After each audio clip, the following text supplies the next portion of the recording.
Warrior Lore. Chapter 72, Shui Clan Patriarch. Chapter 72, Shui Clan Patriarch. The trio returned to the second area using the same method as before. Then they soon arrived at the first area with the first step into safety. Their hearts started easing up. Their thunder rings flashed with lightning from how close they were. All that's left is to leave Blue Expanse City, and we'll be safe. Zhou Fan looked in the city's direction with a smile. Although he didn't obtain the Thunder Skylark, he earned much more.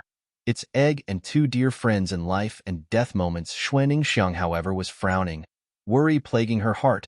But we offended the seventh elder. Won't he set a trap for us? Unlikely, Zhou Fan stated. He must have spared our lives because another greater danger was looming overhead, forcing him to flee. He must be thinking we've died at the hands of that scary thing. Thing? What thing? Xie Tianyang asked. Zhou Fan only shook his head.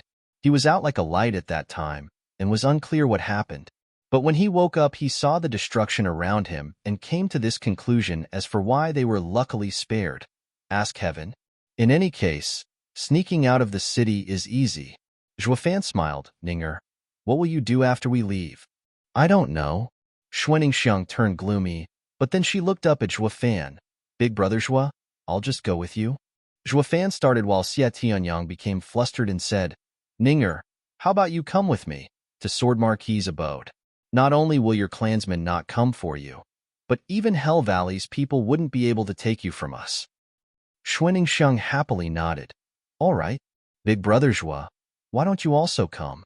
I've never seen the strong 7 noble houses of the Tianyu Empire. Xie Tianyang wasn't too pleased about it, but since Ninger was happy, he also relented. Zhou Fan, for Ninger, I will extend an invitation to visit my house as a guest. Zhou Fan looked at them for a moment and shook his head. I cannot. I have other places to be. If fortune smiles, we will see each other again. The two were startled and hesitant about parting, though Xie Tianyang and Zhou Fan were like fire and water, arguing every day. They went through hell together and came out as brothers. Hey, I truly welcome you to my house. Think of your brother, me, and come. Zhou Fan snickered. I already said, we aren't brothers. Sigh, how can you? As Xie Tianyang was about to laugh it off, a crack was heard and a sudden pressure pushed down on them.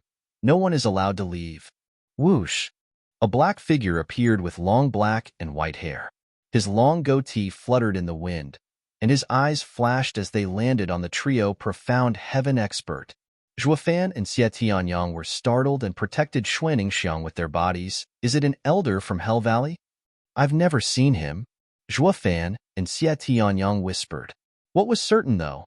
This old man wanted to wring them dry, but then Xuaningxiang jumped out from between them and walked cautiously towards the man. Grandfather. Xie Tianyang was stumped while Zhou Fan asked with a frown. Your Shui Clan's only profound heaven expert. Shui Clan's Patriarch, Shueding Tian. Turning a blind eye to the rotten kids in front, Shueding Tian looked over Xuaningxiang. Ninger, where did you run off these months? I looked all over for you. Xuaningxiang hung her head in guilt and mumbled. Sorry for worrying you, grandfather. Shueding Tian sighed and tousled his dear grandchild's hair, then spat. Did any of these runts misbehave? Xuaningxiang knew where this was going and was embarrassed. Grandpa, what are you saying? Humph, then all is good. Shueding Tian rolled his eyes over Zhou Fan and Xie Tianyang. Who was it that hurt my grandson, Shuegang? Him. Xie Tianyang didn't miss a beat in exposing Zhou Fan. I only met Ninger after. I never saw your grandson. Rolling his eyes, Zhou Fan could only blame his poor luck and friends. I didn't know he was Ninger's brother, so please forgive the offense, senior. Then you eloped with Ninger? Shueding Tian questioned Zhou Fan. What? Elope?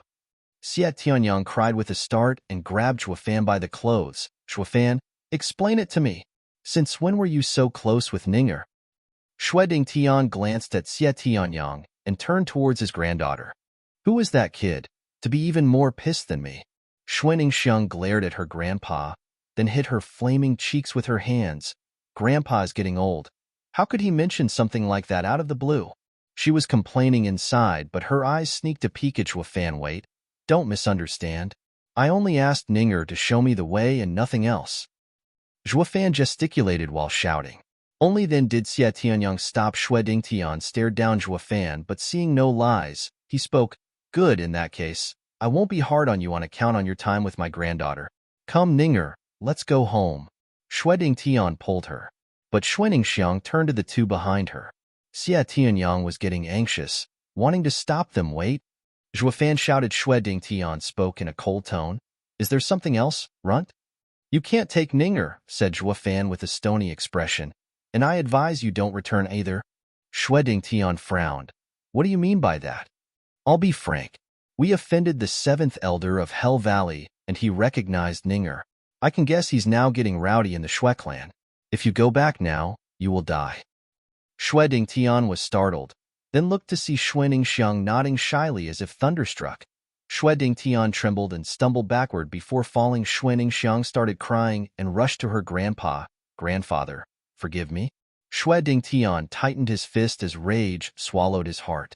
Then his killing intent-filled eyes landed on Zhuofan and Xie Tianyang. "It's you who brought this disaster upon us. As long as I take you to the 7th Elder, he will spare us." Saying so, he slapped towards Zhuofan. Zhuofan's foot moved a bit, making 2 of his phantoms appear near him. Then they immediately retreated in different directions. Shui Dingtian scattered the 3 retreating figures to dust with a wave of his hand, but the real one wasn't among them the next moment. Zhuofan came from behind Shui Dingtian and attacked with a bloody hand blood palm.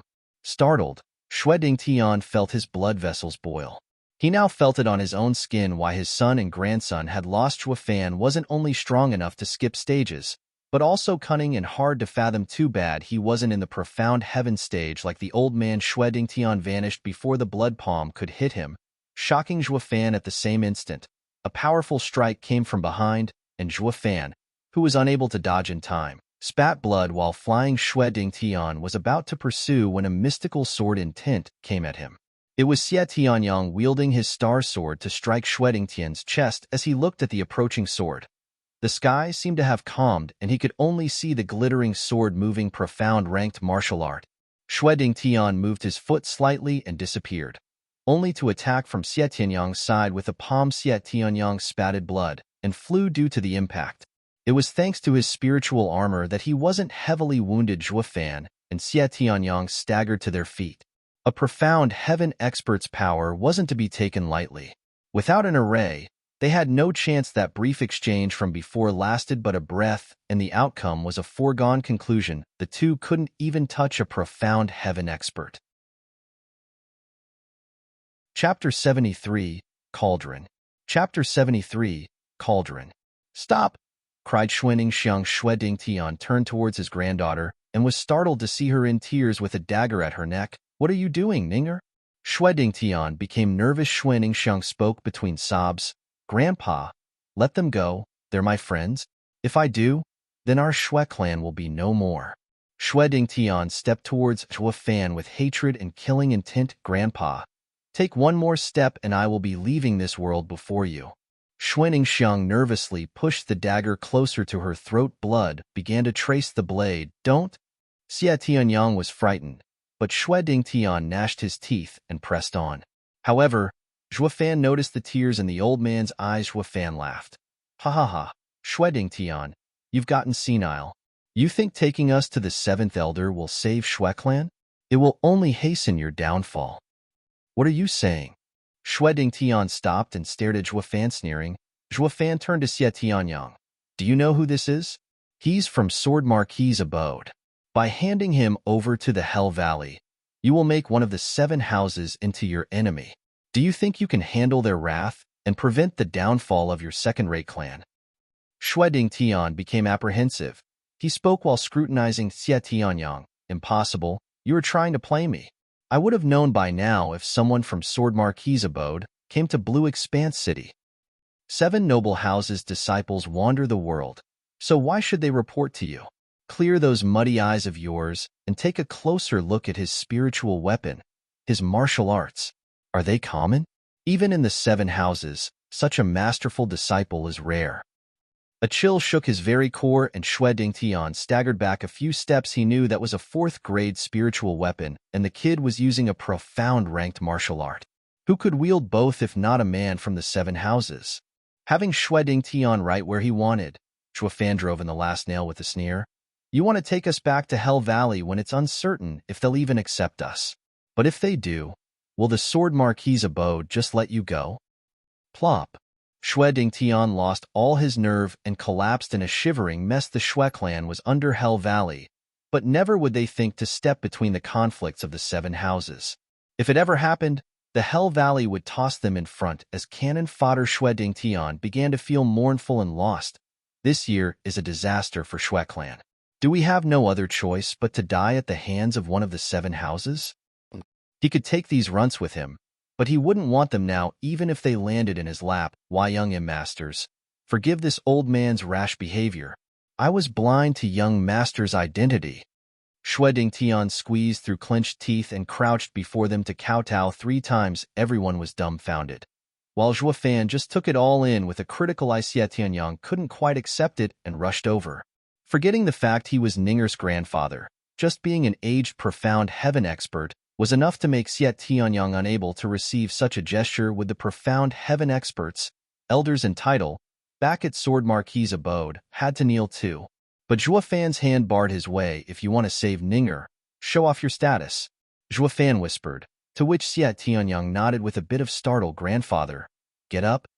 Xuaningxiang had never seen her grandfather so humiliated and rushed to help him up. But then Zhuofan yelled, who told you to get up? Shui Dingtian shivered and was back on his knees with a red face. You? Xuaningxiang was angry, but Shui Dingtian pulled her back. Zhuofan strutted before the old man and said in a clipped tone, do you know of our young master's eminent identity in the house? You hurt him today, and us, the Sword Marquis's abode, will not let this go unpunished. Yes, I was ignorant in my offense. Shui Dingtian hung his head, which was already full of cold sweat. Humph. Then we will take Ninger. If you want to get her back, have the Shui clan or Hell Valley come for her at Sword Marquis's abode. Wait. Zhuofan was about to leave when Shui Dingtian grabbed his ankle. It doesn't matter if Ninger offended the 7th elder, but she cannot leave, or the Shui clan will be dead for good. I cannot accept it even if it means offending Sword Marquis's abode's young masters. Frowning, Zhuofan eyed him thoughtfully and saw the staunch resolve in his eyes. Maybe Ninger. Zhuofan's eyes flashed with killing intent. He snatched Xie Tianyang's star sword and stabbed at the old man's chest. No. Xuaningxiang panicked and threw herself before Shui Dingtian, stopping Zhuofan's attack just in time. Damnable and crazy punk. Xie Tianyang came to and took his sword. I thought you were just scaring the old man, not being serious. He is Ninger's grandfather. Zhuofan spoke coldly. If you were to choose who dies, who will you pick among the 2? Of course it's. Xie Tianyang hesitated as he got caught in a dilemma.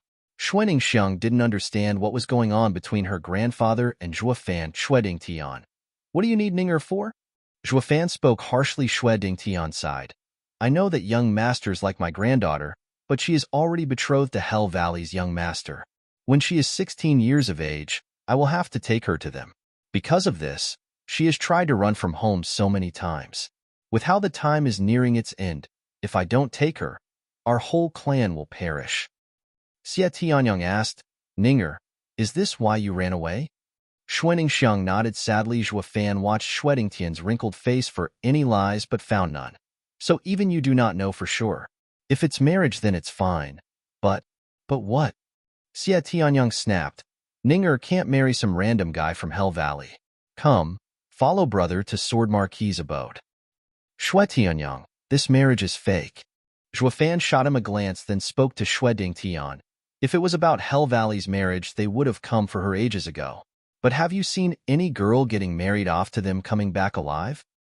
Shui Dingtian pondered, then shook his head. Hell Valley is one of the 7 houses, with proper rules and manners. Marrying with our second-rate clan already deserves heartfelt gratitude. What other reason can there be? She is ready to be wed to someone, and it's no longer our place to ask. Ha, that's exactly what they want. Zhuofan cackled. If I were to tell you that all the girls who got married to the Hell Valley's people died, what will you do? Will you still let Ninger go? What? Impossible. Shui Dingtian refuted. Why would they do that? We've always been loyal to them. It is because you are so devoted that they chose you to raise a cauldron. Zhuo Fan declared. Everyone asked in shock, "What cauldron?" Zhuo Fan answered calmly, "There are some demonic cultivators who train in a cultivation method that utilizes ghosts of the people dying gruesome deaths. But too heavy grievance would lead to an imbalance in the yin and yang. This would increase the risk of oneself getting devoured by the ghosts. Therefore, the purest soul is needed as a foundation to train in it. And 16-year-old maidens are the best materials." "You're saying they want Ninger to train some art?" Xie Tianyang looked at Xuaningxiang with worry. Zhuo Fan nodded. "Most likely. Do you remember the Seventh Elder's martial art? That profound ranked martial art wasn't trained to completion and was weak because the cauldron was lacking. You think he'd go easy on us on purpose?" They all gasped at the cruelty of Hell Valley, which was using people as materials to practice arts, but Zhuo Fan couldn't care less. Demonic cultivators were selfish, not cruel or humane. Anything that killed one's opponent was most welcomed. He recalled that one time back in the sacred domain when an Emperor stage expert cultivated this demonic method and killed 10,000 cultivators. The expert provoked the entire sacred domain's cultivators into an uprising against him. Even demonic cultivators rose the flag of righteousness, vowing to wipe such filth from the world. That was one of the rare occasions in which the two paths joined. Luck had it that Zhuo Fan was among them, witnessing this force on the move.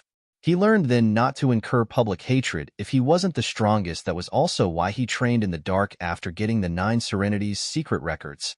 Even now, despite having the demon transformation art, which could raise his cultivation without a limit, he wasn't slaughtering left and right. If he'd get found out, he'd be the next target of both paths.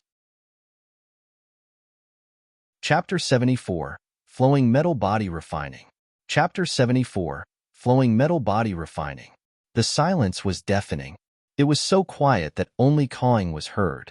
And even this noise only worked to darken the mood. Ninger. Shui Dingtian turned serious as he said, "If what this young master said is true, it's best if you leave." Grandfather Xuaningxiang looked at him in tears. Shui Dingtian smiled. "Don't worry, I'll go back and find out the truth. If it isn't like what this young master said, then I will come back to get you and proceed with the marriage." He ruffled her hair and flew away, watching his departing figure. Xuaningxiang sniffed in tears. "Big brother Zhua, will my grandfather be all right?"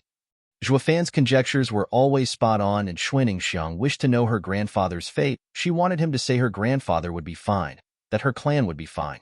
But Zhuo Fan shook his head. "I'm sorry. If he doesn't return, your clan still might live for a while.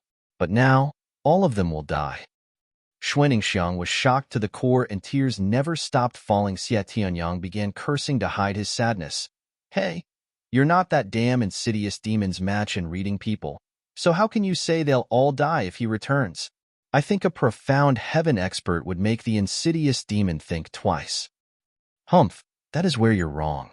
I may not be as sharp as him when it comes to picking up one's intentions, but we are all humans, and I can tell a thing or two of his actions.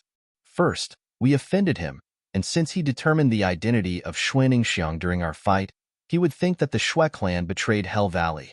He is bound to kill them to the last woman and child. But at that time, old man Shui came to find Ninger. In this case," Zhuo Fan paused, then sighed. "Until he knew the whereabouts of the profound heaven expert, he would keep them alive to draw your grandfather. Once old man Shui returns, there will be nothing holding him back." "Bullshit. A profound heaven expert is an elder in the 7 houses. I don't believe he has such nerve to slaughter a profound heaven expert's entire clan." Xie Tianyang saw Xuaningxiang's expression turn darker and roared at Zhuo Fan. Zhuo Fan shook his head. Exactly because Shui clan has a profound heaven expert, he would wait for Shui Dingtian to return before wiping them all off. In addition, you're wrong about something. A profound heaven expert is not strong at all, but a free one is. Why do you think he kneeled before us? He didn't do it for the two of us, but for the Sword Marquis's abode behind you. He didn't kneel for himself either, but for the Shui clan. If he were a rogue cultivator, free of responsibility, killing us would be a matter of fact. But Xie Tianyang wanted to retort, but found nothing to refute him with. He knew of this all too well, But the sorrowful look on Xue Ningxiang pushed him to find her some solace, but Zhuo Fan's words stabbed Xue Ningxiang's frail heart like a dagger at this point. Xie Tianyang wanted to punch him, all right. Stop fighting. Xue Ningxiang shouted, Big brother Zhuo, I know what you said is reasonable. Tell me then, if I go back as a cauldron, can I save my clan? Xie Tianyang was appalled. Ninger, don't. Zhuo Fan looked her in the eye, but all he saw was an unwavering will and nodded. Even the magnificent and grand seventh elder of Hell Valley has no other way to train in that martial art. From this, it is obvious how much the Hell Valley lacks cauldrons. Doing this is likely to work, but there is no but as long as it works. Xue Ningxiang waved and breathed out as if to get out all the worries off her chest. She was smiling, but the two felt their hearts heavy from the tears flowing down Xue Ningxiang's cheeks. Big brother Zhuo, Big brother Tianyang, thank you for taking care of me these past months. We shall part ways, just that. Xue Ningxiang sniffed. I've never once gone outside the city, never seen Sword Marquis's abode. It's my only regret. She waved with a smile, and left. Xie Tianyang's eyes were tinted red. They both knew what this girl was about to do. Ninger. Xie Tianyang stepped forward, but Xue Ningxiang's delicate voice reached them before he could take a second. Please don't try to use force. I know I am not your match, but I will hate you for all my life and will never listen to you two again. Xie Tianyang fell to his knees and watched her distancing figure in pain. Hey, Zhuo Fan, Ninger left. Can she save Xue Clan? He asked gloomily. For some time. Zhuo Fan shook his head, his face serene. Once Ninger's use's cauldron expires, Xue Clan would have outlived its usefulness. Why did you let her leave then? Xie Tianyang bit his lip until he drew blood as his words were spoken with an edge. Zhuo Fan stared him in the eye. At least Ninger will leave this world at peace, believing her clan will be kept safe. Bastard. Bam. Xie Tianyang stood up and punched Zhuo Fan's face and sent him 10 meters flying. You betrayed Ninger again. Roaring, Xie Tianyang rushed after Xue Ningxiang. What are you going to do? Zhuo Fan wiped the blood from his mouth and stood up. I'm going to save her. Xie Tianyang was dead serious. Just you? Zhuo Fan jabbed. How can a bone-tempering cultivator fight against a profound heaven expert? You saw what happened just now. You know the difference between the bone-tempering stage and profound heaven stage. It's not just about being unable to fly, but also about speed. So what? Tightening his fists, Xie Tianyang spat. It's better than doing nothing like you. We clearly had the chance to end that insidious demon last time. Last time we had the element of surprise and an array in place. In an array, no matter how fast he is, we can deal with him. But how will I set an array now? Are you telling me to set one right under his nose, then ask him to kindly step inside? Xie Tianyang understood the meaning behind Zhuo Fan's words, but couldn't accept his manner.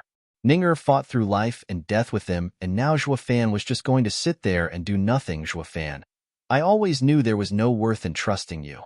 But as a man, good or bad, they are duty-bound to fulfill their promise. You promised to take Ninger out, and if you don't, you'll be nothing more than a coward. Roaring, Xie Tianyang sped up in his rush. If you go, you can only watch, powerless to do anything. I will still go. I would rather die than be a coward. Watching Xie Tianyang chasing Ninger, Zhuo Fan tightened his fists and muttered, Who said I'm any different? Then he turned around and entered the forest. Indiana, a cave. 15 minutes later, Zhuo Fan set up a concealing array, then drew an odd pattern on the ground and placed spirit stones at key locations. Then he spread diamond sand across the entire pattern. Finally, his hand flashed and a pair of wings with streaks of lightning across them appeared in the center of this pattern. This was a secret body refining art from the 9 Serenities secret records. It would make use of demon transformation art to refine the ingredients and transform one's flesh into diamond body. This was far crueler than the Wraith art he gave to Captain Pang. Wraith art was a cultivation method for humans to refine their body. But this secret art treated the human body as a medium in refining it, just like a demonic treasure. The results were outstanding, of course, invincible and tough as steel. But the process was excruciating, 1,000 times more miserable than the Wraith art. To imagine, this process involved cutting one's body inch by painful inch if one wanted to refine his body with ingredients suited for demonic treasures. It was so dreadful that one would find death a blessing in the past. Before he even found the 9 Serenity's secret records, Zhuofan wouldn't train in Wraith art even if he had it, because it was too inhuman, too brutal. Despite how much strength it gave back, and here he was using a method even more excruciating and dangerous, but this was also the only way he could improve his strength in a short time. If he wasn't stronger than that cunning and deceitful insidious demon, his success wasn't certain. With his heart at peace, his eyes filled with resolve, Zhuofan made a hand sign in an instant. The strange pattern shined brightly and started to churn. As it spun, the diamond sand trickled towards a small vortex in the center and entered inside the cross-legged body of Zhuofan. Chapter 75. Spirit and Body Refining. Chapter 75. Spirit and Body Refining. Speck by diamond speck sunk into Zhuofan's body as the array turned. The sand acted like minute needles boring through his muscles and drawing blood. All diamond sand that touched him pierced his body, with no exception. 1 or 2 specks he could bear, but 100, 1,000, they were beginning to take its toll on him, and all this while he could only gnash his teeth when the number reached millions. His whole body was soaked in blood, and this blood all came from pin-sized holes left behind by the diamond speck, akin to a very fine sieve. Looking closely, the diamond sand had ruined his muscles, turning them to mush, and this was only the beginning. Yet the pain was so excruciating, worse than any torture. Death by 1,000 cuts, quite literally. However, to speed up his increase in power, Zhuofan still bore through it with clenched teeth, unwilling to utter even a grunt. Fine sweat ran over his body, testament to the pain. Even the mighty demonic emperor was reduced to a shivering mess. Then, Zhuofan's eyes narrowed as he cried out. Unable to endure another million specks piercing his skin and muscles, he yelled and howled from the pain, but knew he had to stop and soon closed his mouth shut. In his heart he knew this body refining method would remake his entire body, from the inside out, replacing his all with diamond sand. So much so he would become an unbreakable diamond, but before that, he would have to endure this agony. Yet this was just the flesh. It would soon be followed by the bones and inner organs. Zhuofan could only grit his teeth and follow through. If not for wishing to save Xuaningxiang, he wouldn't have chosen this path, no matter how amazing the result. Too cruel. The strange array never stopped revolving, feeding Zhuofan's body with diamond sand. After 2 long hours, his muscles were broken down to the last fragment. Then the diamond sand continued on to pierce his bones. Ugh. Zhuofan shook from the pain, and a grunt escaped his clenched teeth. Yelling would only amplify his suffering until he could take it no more. To avoid his demise, he forced his mouth shut while his eyes bulged out of his blanched face. Damn rotten, decrepit, senile, 9 Serenity's emperor. How the hell did you come up with this insane refining method? The moment the diamond sand entered his bones, Zhuofan spasmed. He couldn't even speak. So he cursed the first demon emperor of ages past. In his mind, had the demon emperor heard, his reply would be mockery. Did I push your hand? Who lied to you that a meager thing like you can succeed? Suddenly Zhuofan's body seized up 1 second and laid limp the next.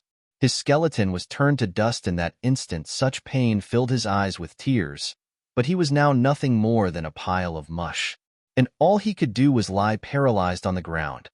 There's also the last step: body remodeling. Zhuofan was sweating bullets as he sucked in a deep breath through gritted teeth. With his skeleton nothing more than a bone meal, the diamond sand burrowed deep into his organs. It didn't wait to stick to them like before, but punched right through them. Zhuofan's organs were shredded, and he was spewing blood mixed with flesh again, and again the blood seeped into the strange array and fused with it. Yet despite the constant flow of blood and the sweat and the pain, his lips curled into a sinister grin. I have prevailed. Now only body remodeling is left. Zhuofan's smile was wiped away by a wail. It didn't go as planned.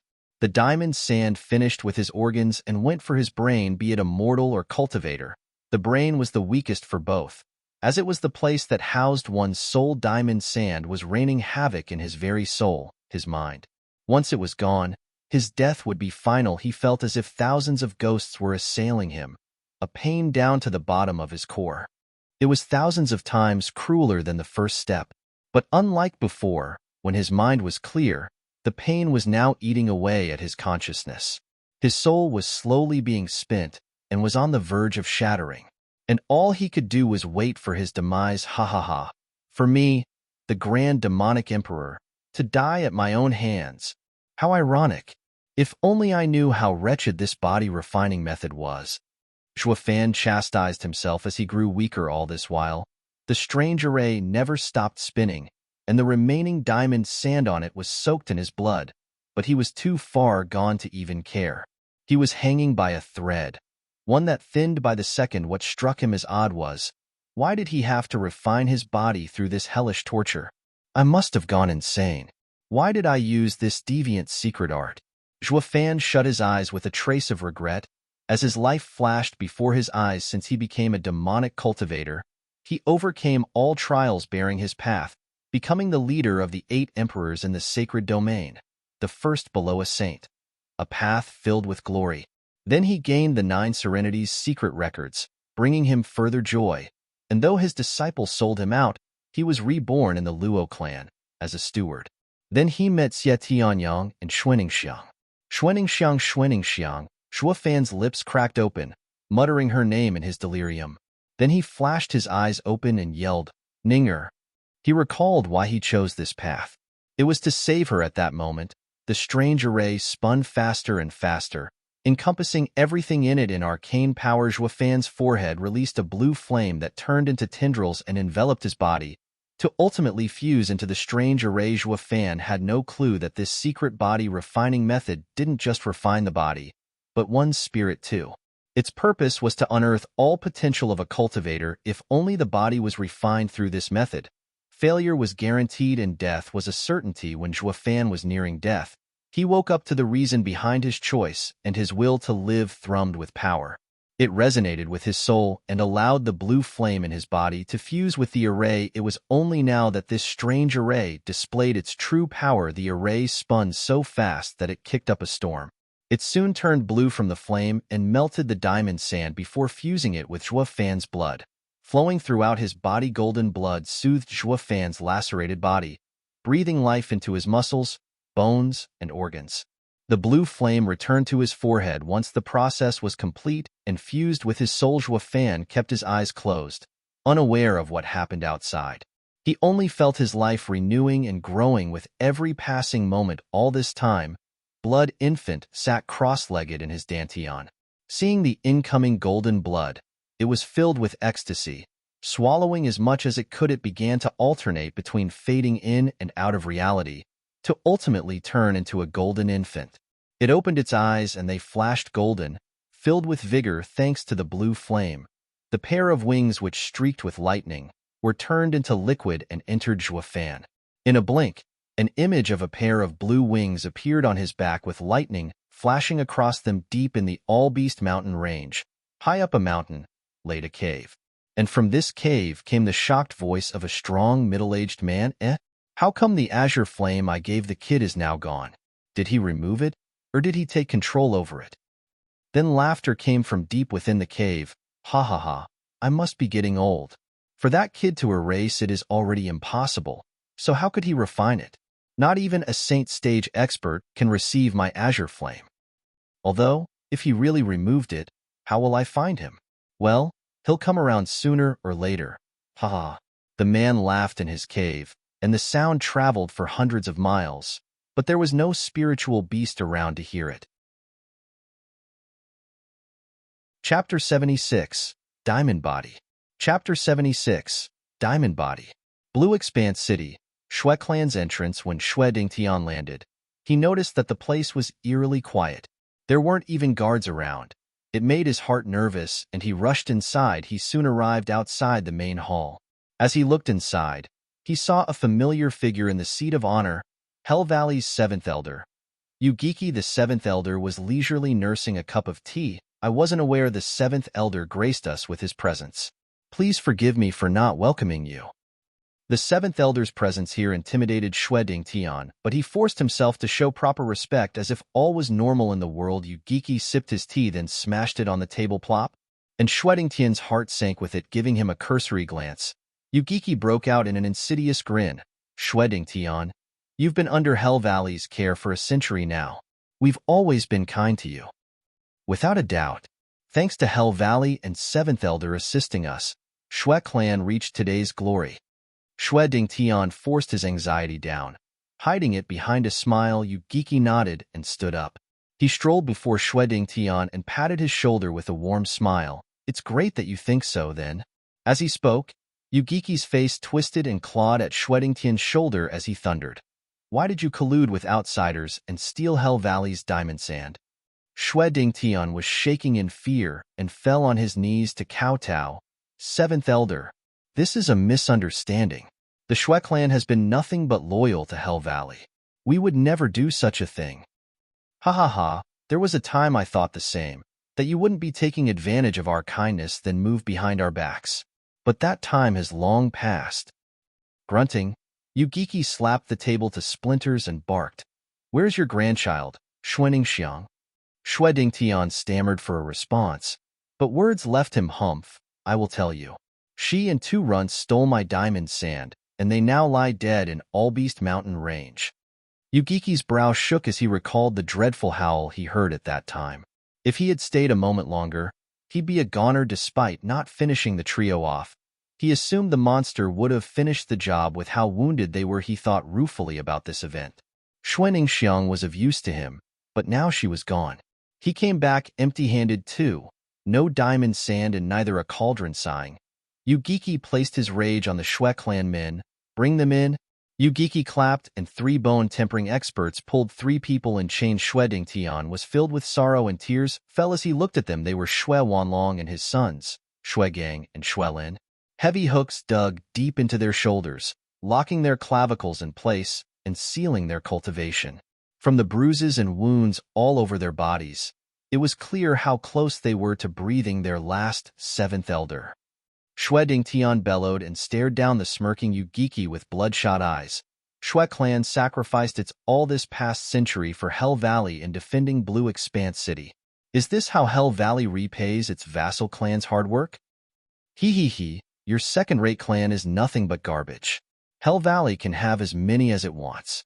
To me, you're no vassals, but somewhat useful watchdogs. We throw you a bone, a reward, and you should be skipping around in joy. When a dog starts raising questions to his master about getting credit for its hard work, it must be put down. Yugiki cackled, unable to bear Yugiki's mockery any further. Shui Dingtian clenched his fist and unleashed his fury, exerting his pressure as a profound heaven expert. He pushed back the 3 bone-tempering experts around him while Yugiki just watched on with naked killing intent. It seems that the watchdog wants to take a bite out of its master. Then it's time to replace it. Yugiki. In his entire life, this was the first time Shui Dingtian uttered the 7th Elder's taboo name out of sheer rage. Let me ask you, isn't Ninger's marriage just a cover to use her as a cauldron and practice martial arts? Yugiki looked at him in surprise before laughing. Ha ha ha, I used to look down on you every time, but look at how smart you are. We've been at it for so long, yet you're the only vassal clan that figured it out. So that's why you defected. It's all for a silly girl. Bastard. Shui Dingtian's fury exploded and rushed with his entire yuan qi laid bare. I'll kill you. Yugiki sneered, sidestepping Shui Dingtian's palm and delivering an attack of his own. Bam. The hit on his chest upset his blood flow and Shui Dingtian spat blood. As he tumbled backward, Yugiki made use of Shui Dingtian's prone condition and delivered 2 more palm attacks. Shui Dingtian felt his chest burning, and he spurted blood like a fountain. Ha ha ha, Shui Dingtian. You think you have what it takes to kill me? You're nothing but a greenhorn profound heaven stage cultivator that just broke through, while I am in the 3rd layer. You are at the bottom and I am at the peak. You will never overcome this chasm. Yugiki then dealt another palm attack with bloodthirsty eyes. Old coot, die.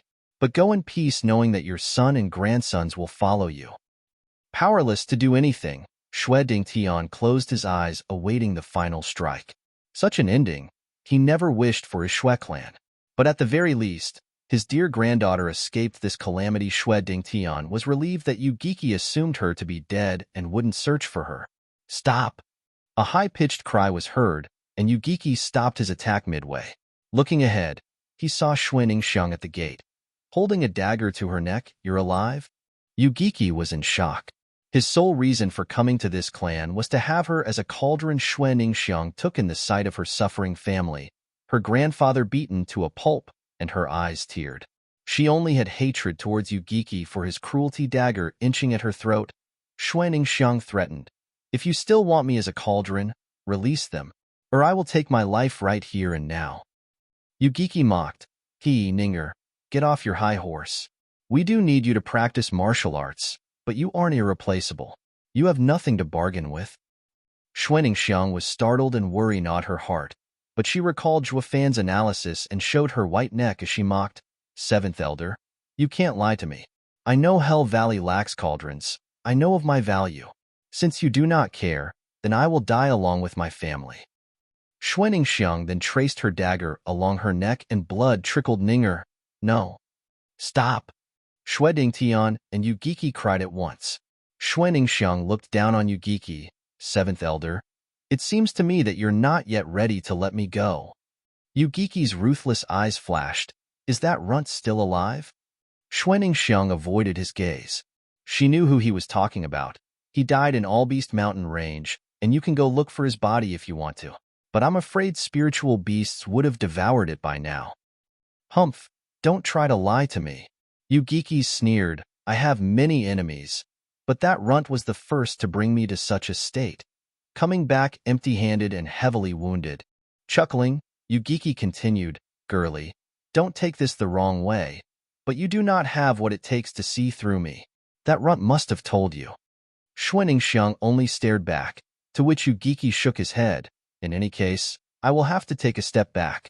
Since you put me on the spot, I will not take your family's lives." "Really?"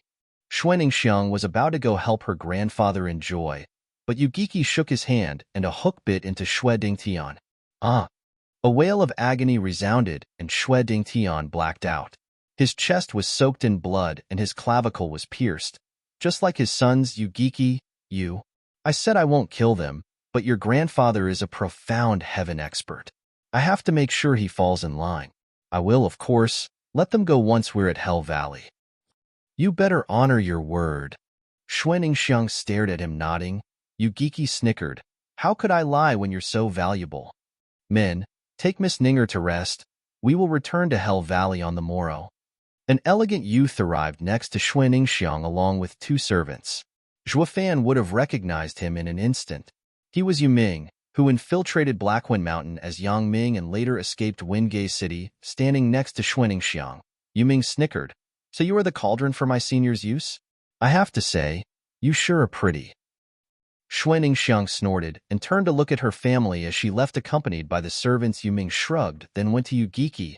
"Master, what would you like us to do in regards to Luo clan? We have suffered greatly at the hands of their steward, Zhuofan." Xue Ningxiang's pace faltered at the name. "Did you tell anyone else that he killed 2 of our elders?" "No." Yuming was cautious. "Even if I do, no one would believe me." "Ha ha ha, I didn't believe it either. But a few months back, I met a freak of nature that countered everything I threw at him. With how large the world is, there are bound to be some monsters out there." "Master," then Yuming spoke softly, shaking his head. Yugiki's eyes flashed with killing intent.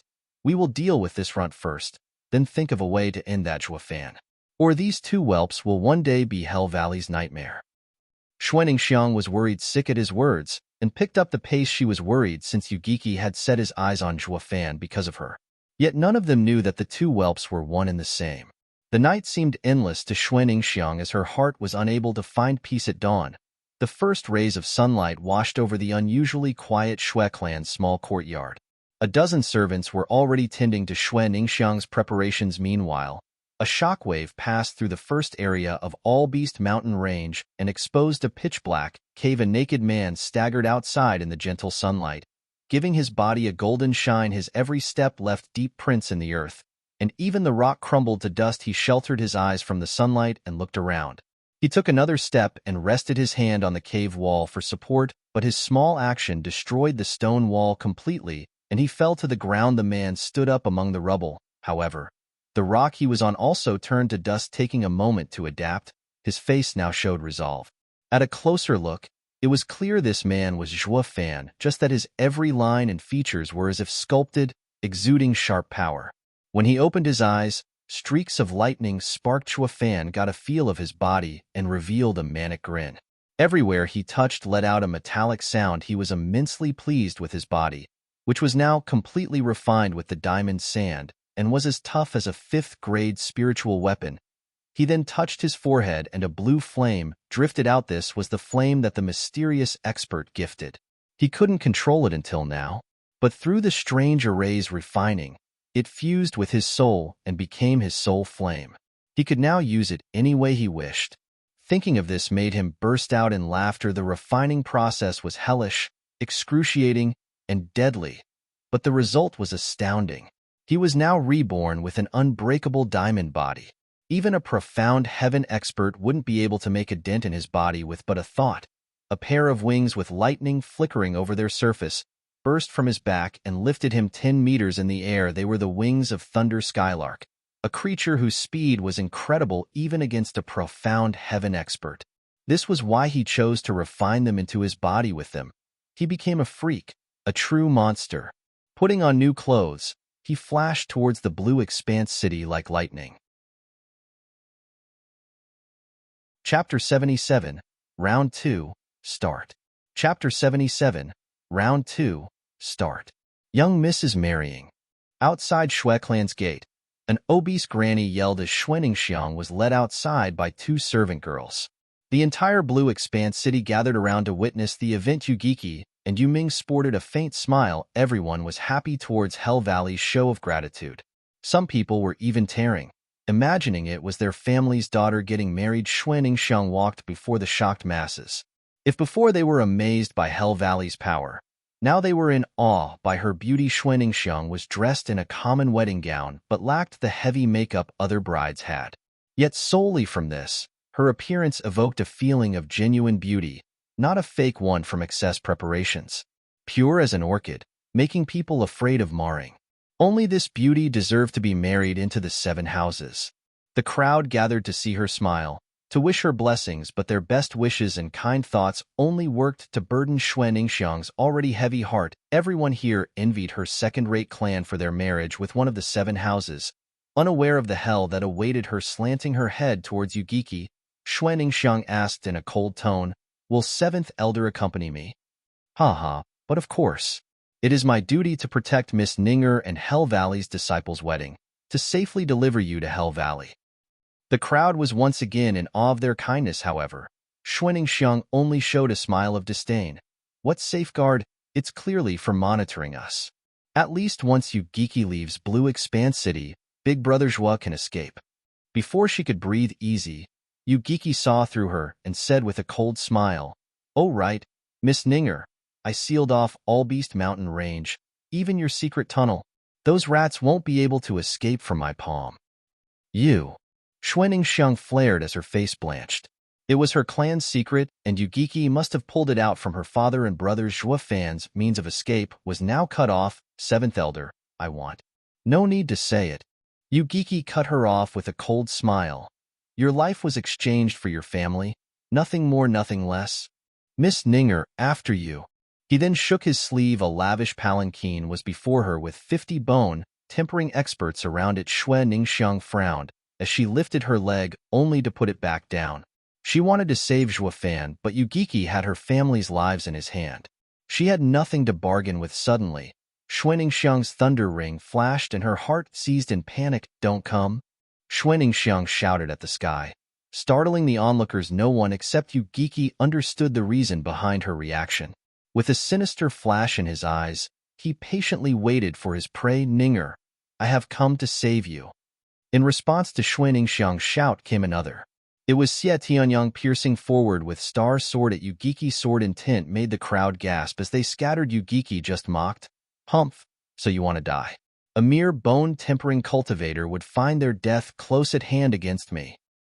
Yugiki, unafraid of the 4th-grade spiritual weapon, struck back with a palm against the wind pressure of the palm. Xie Tianyang's sword tip trembled and the sword intent scattered. He was shocked but didn't use the sword to defend and added more power to it. A golden sword light flew from the sword tip and pierced the mighty palm. Then it continued towards Yugiki, space-rupturing form. Yugiki's heart tightened, and he vanished from his spot. The sword light struck the palanquin and turned it into splinters. Sword Marquis Abode's profound ranked martial art. Flowing spaces 9 forms? Yugiki appeared behind Xie Tianyang and spoke with derision. You're from Sword Marquis Abode. How can a boy wield its legacy? Are you? Humph. None of your business. Xie Tianyang snorted and stabbed backward this time. The sword no longer had the imposing might. But everywhere it struck, it made space stagnate, and Yugiki was slowed empty net. Xie Tianyang bellowed, Humph. You don't know when to quit. Even with a profound ranked martial art, the gulch between bone-tempering stage and profound heaven stage cannot be overcome. Snorting, Yugiki vanished, only to appear in front of Xie Tianyang. Xie Tianyang was startled, but could do nothing as Yugiki's palm slapped him into the air. When he landed, 6 bone-tempering experts surrounded him to make sure he didn't get up. Humph, disgraceful runt. If not for Sword Marquis Abode, you would have died by now. Yugiki mocked him. Xie Tianyang spat on his face and responded as if to spite him. I dare you to kill me.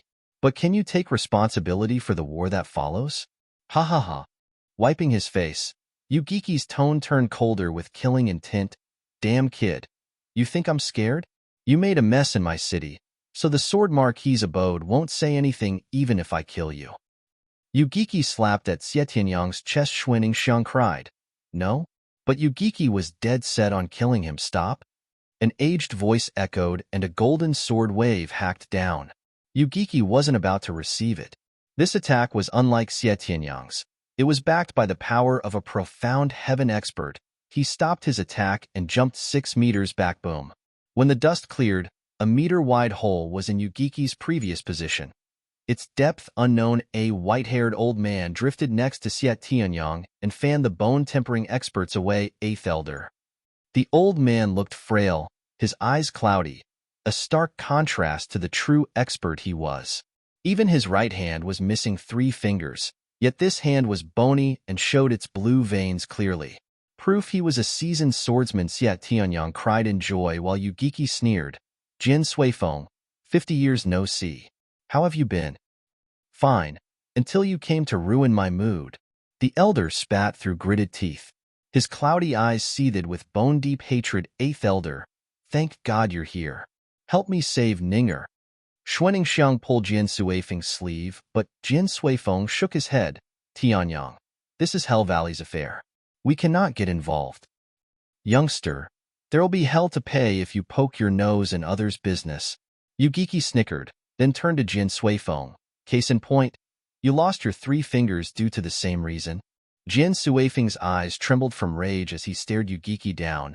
You think I would have fallen for your scheme if not for being young at that time? Ha ha ha, it would have been better if you had stayed quiet. Yu Ming laughed. I heard from my master about Senior's matter, of the so-called undistinguished elder with rotten youth.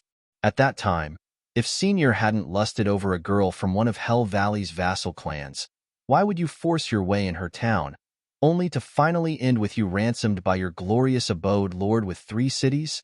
Too bad about those 3 fingers. You had to leave those behind. Gritting his teeth, Jin Suifeng was so enraged that veins popped. Yugiki, don't take it too far. Or what, you'll attack? Yugiki made a sinister grin. 5 decades ago you couldn't beat me. And that hasn't changed even now, when we're just 1 layer apart. You best run along and call for your 7th Elder instead. He continued to ridicule Jin Suifeng. I am in awe of the Sword Marquis Abode's 13 Sword Elders' fame, shaking the empire. But you're the only eyesore among them, not worth a dime. Yu Jin Suifeng clenched his fists and shouted, Tianyang, we're leaving. But 8th Elder, you must at least fight for the honor of Sword Marquis Abode, even if we can't save Ninger. Leaving like this? Quiet. Can't you tell he's goading us? This here is Hell Valley's domain. Winning or losing here will put Sword Marquis Abode at a disadvantage. He glared once more at Yugiki and said to Xie Tianyang, Tianyang, remember Yugiki's title and how cunning he is. Next time you meet him, make sure to face him with ample preparation. Xie Tianyang looked at Xuaning Xiang not far ahead. and said in a determined tone, I know that, but if I don't save her today, I will regret it for the rest of my life. Ha ha ha, such is youth, ignorant of the world's dangers. Since Sword Marquis Abode's young master is so entertained by the idea of a hero saving a damsel, I will oblige by giving you a chance. Save not only her but also her clan, letting her feel ultimate gratitude towards you. Ugeki clapped and 4 bone-tempering experts pulled 4 large crosses, with the entire Shui clan nailed on them, from old to young. Grandpa, Dad, brothers. Shui Ningxiang wailed and glared at Ugeki. 7th Elder, what are you doing? Acting my role as a villain? Ugeki then sent a grin towards Xietanyang. How will the young master play the hero otherwise? He then twisted his face and howled. Attack? The bone-tempering experts took out hooks and clawed them into the Shui clan's members. Blood fell like rain and their howls rang in the air. They even found the strength to shout their lungs out when the hooks came out of their bodies. Not even Shui Dingtian, who was a profound heaven expert, was eased from this suffering. Shui Ningxiang was crying her heart out and yelled, Ugeki, stop or I will kill myself. Then I will kill them all. Ugeki roared in return. Shui Ningxiang was rooted to the spot, powerless to alleviate the painful cries of her family. Her knees softened and she collapsed, as did her mind snickering next to her ear. Yuming reveled in her pain.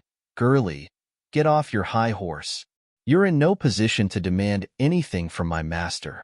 He is insidious demon, the #1 sage of Hell Valley. So many people from the 7 houses have fallen to my master's ploys, and you think you can best him at that? Haha, I'll have you know this too. It's because you angered him that he chose this course of action. You might have a bargaining chip, but too bad, you're too naive.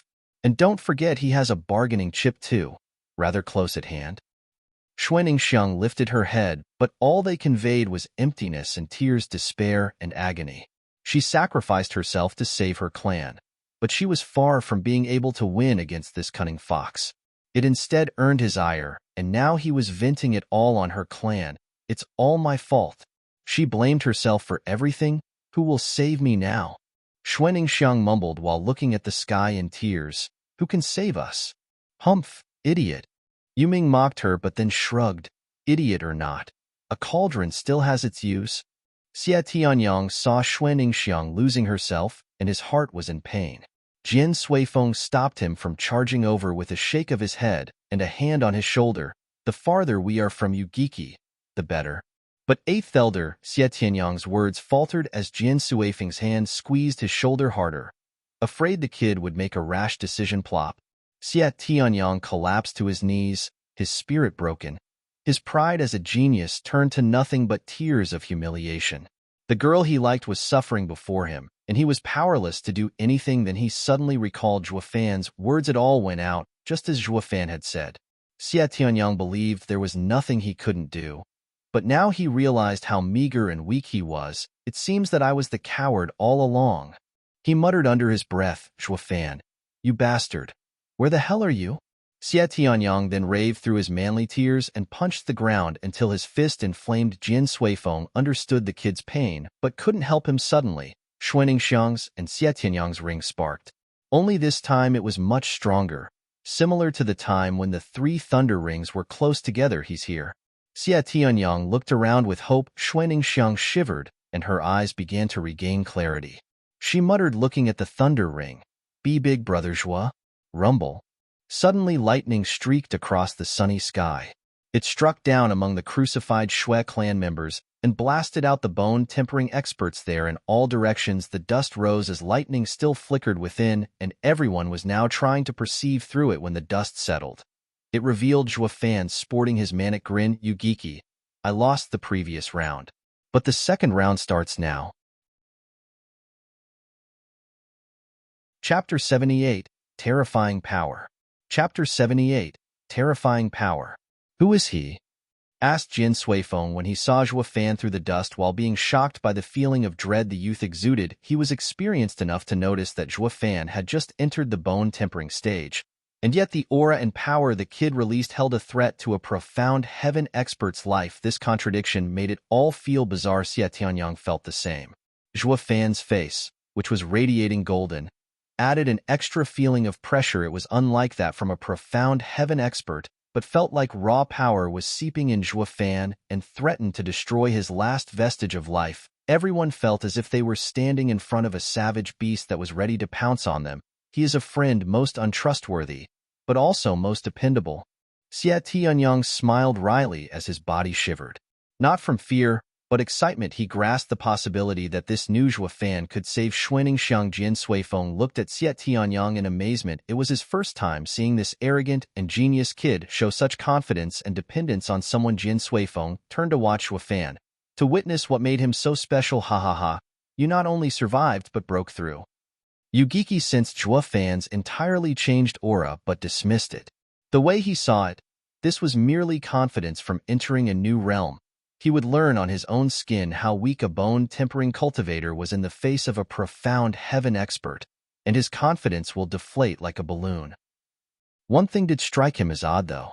He and Zhuo Fan last met a few months ago when the kid was in his 6th layer of qi condensation and on his last breath.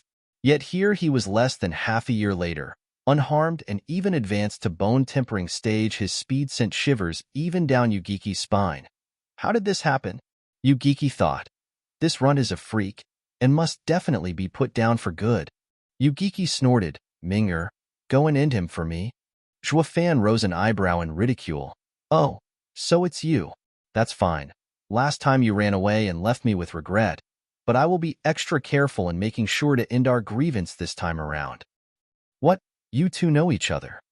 Yugiki jerked back at Yu Ming, only to see his prideful disciple shaking in his boots.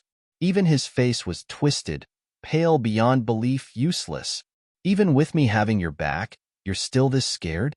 Yugiki spat at his disciple's cowardice. It was fine if no one else was around, but with the two from Sword Marquis's abode here, it made quite the embarrassment. A damn lily-livered punk threw all of Hell Valley's name into the ground. Jian Suifeng wasn't one to overlook the chance to laugh at their expense. Ha ha ha, a brilliant disciple matching a renowned master. Today, I've seen Hell Valley's disciple's staunch will. Yugiki was turning green and kicked Yu Ming, who face-planted into the ground. What a disgrace. He just broke through, while you're in the 2nd layer of bone-tempering stage.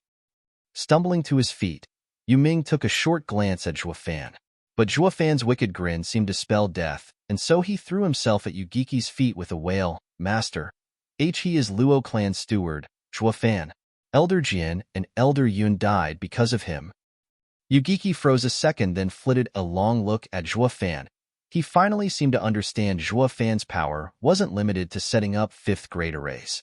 He also had a cunning mind that almost made him pay with his life. It's no wonder the 2 elders died by his hand. In Hell Valley, elders were seen as figures of respect and worshipped by disciples, unrivaled in the world. But Yu Ming witnessed the death of 2, and now fear gnawed his heart like a demon. He will never muster the courage to face Zhuo Fan in this life, regardless of his advantage over him. With Yu Ming in the 2nd layer of bone-tempering stage, he should have no trouble dealing with the newly advanced Zhuo Fan. But was this notion still valid? Just look at him shivering. Yugiki sighed and patted Yu Ming's shoulder to remove his disciple's heart demon. His disciple had to kill Zhuo Fan himself, he stated coldly. Anyone willing to capture him will receive my reward. Elder, I will do it. A large man cupped his hands. He was in the 6th layer of the bone-tempering stage. Dealing with an early bone-tempering cultivator was easy pickings. The other guards were sad that they missed such a chance. Zhuo Fan was an easy contribution that just flew away. Yugiki nodded and turned Yu Ming's head towards Zhuo Fan. Ming'er, watch. This runt is only good with arrays. Now that he has no chance of setting one, he's done for.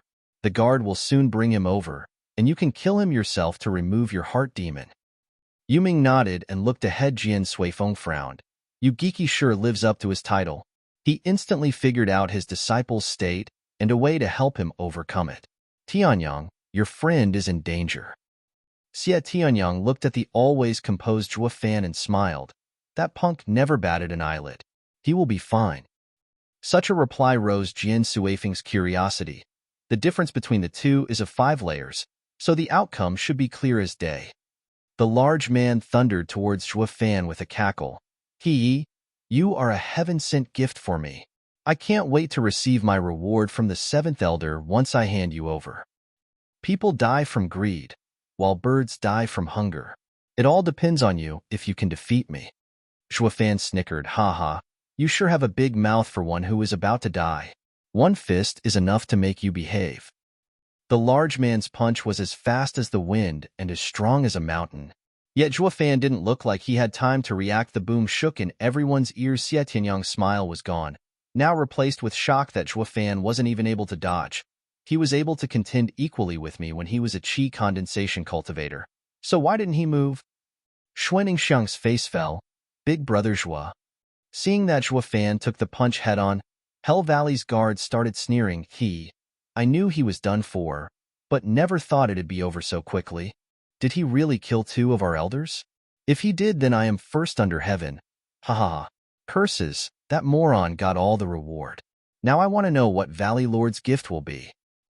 As the people started chattering, Zhuofan's threatening atmosphere soon disappeared from their hearts. Only Yugiki frowned, looking left and right. A wail pierced the noise of the crowd, and the large man was seen clutching his hand as he stumbled back. His hand was now a twisted and broken mess. Turning to Zhuofan, nothing seemed to have changed about him. Still the same grin and the same demeanor. This is impossible. Jian Suifeng cried. A first-layer bone tempering cultivator broke a 6th layer's hand with his face. Xie Tianyang's eyes bulged out. He knew Zhuofan always moved with a plan in mind, but even he found this new strength of this youth borderline perverse. With him like this, he'll have no trouble even against profound heaven experts. The crowd now lost their mocking gazes and were instead rooted in place by fear and shock. Zhuofan never paid them any heed as he strolled before the large man. The large man was groaning while holding his bleeding hand before he could react. His chest was then punched through by Zhuofan's fist. It all seemed so easy, as if he punched through paper. Zhuofan then flicked his hand, and the large man splashed on the ground after a wide trail in the sky. The people watched in abject horror the bulging eyes of the man, his vacant expression. Chapter 79. Human Weapon. Chapter 79. Human Weapon. Yes, obscene. This was the only apt description anyone could think of. Zhuofan's power far exceeded the common understanding, and only this word could encompass the height he reached. It was common knowledge that bone-tempering stage was the best period in a cultivator's life to temper one's body.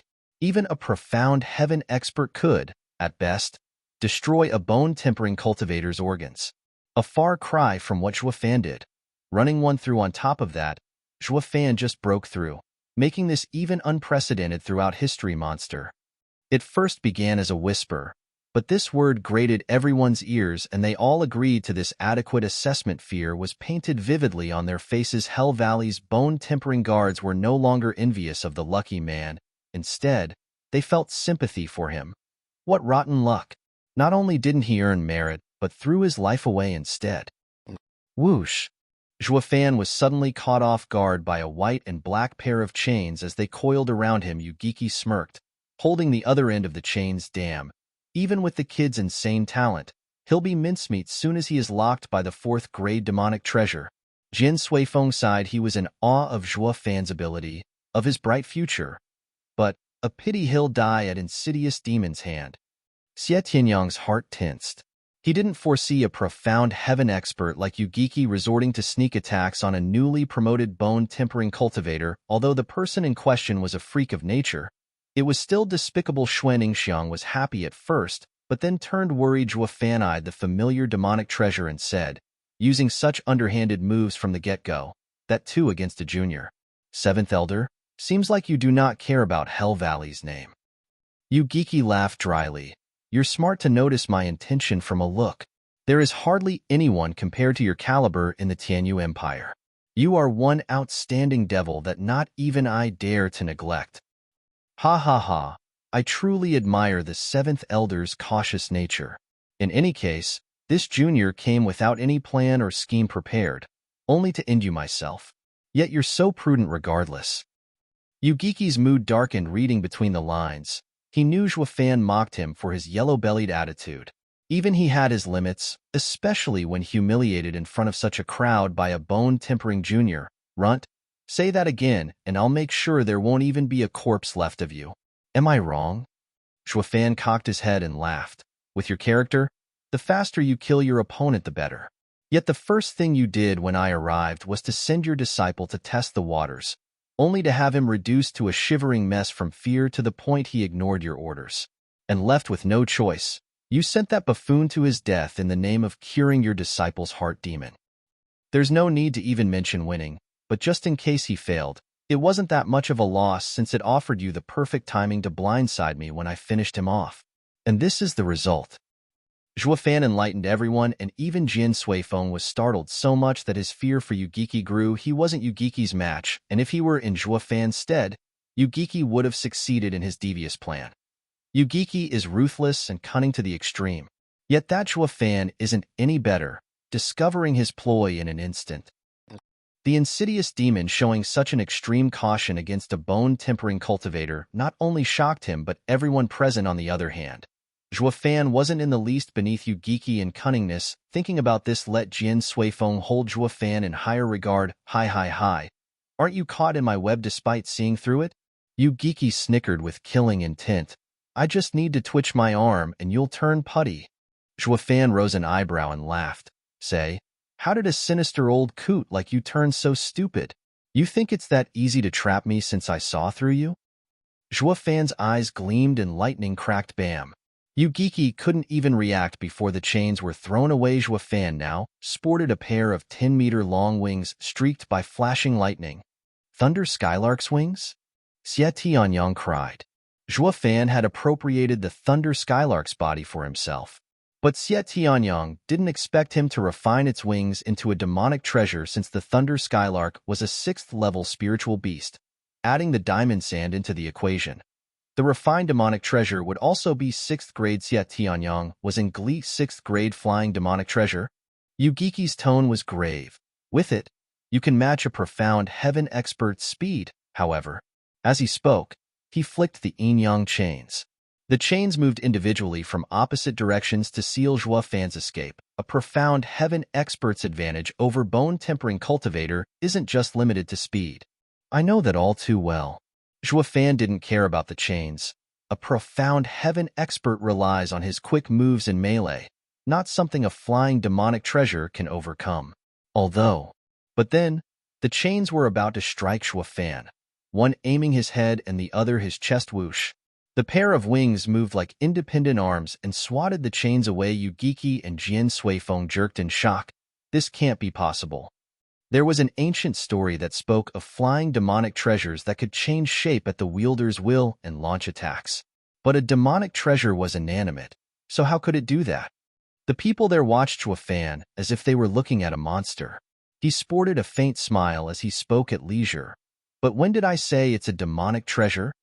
While demonic treasures were refined as tools, Zhuofan refined the wings into his body. In other words, they were part of his body. He could let them out at will and make them move as he wished. He was no longer your average human being, but a human weapon. If the wings were a 6th grade demonic treasure, then his body had become a 5th grade demonic treasure refined through the method of diamond sand tempering.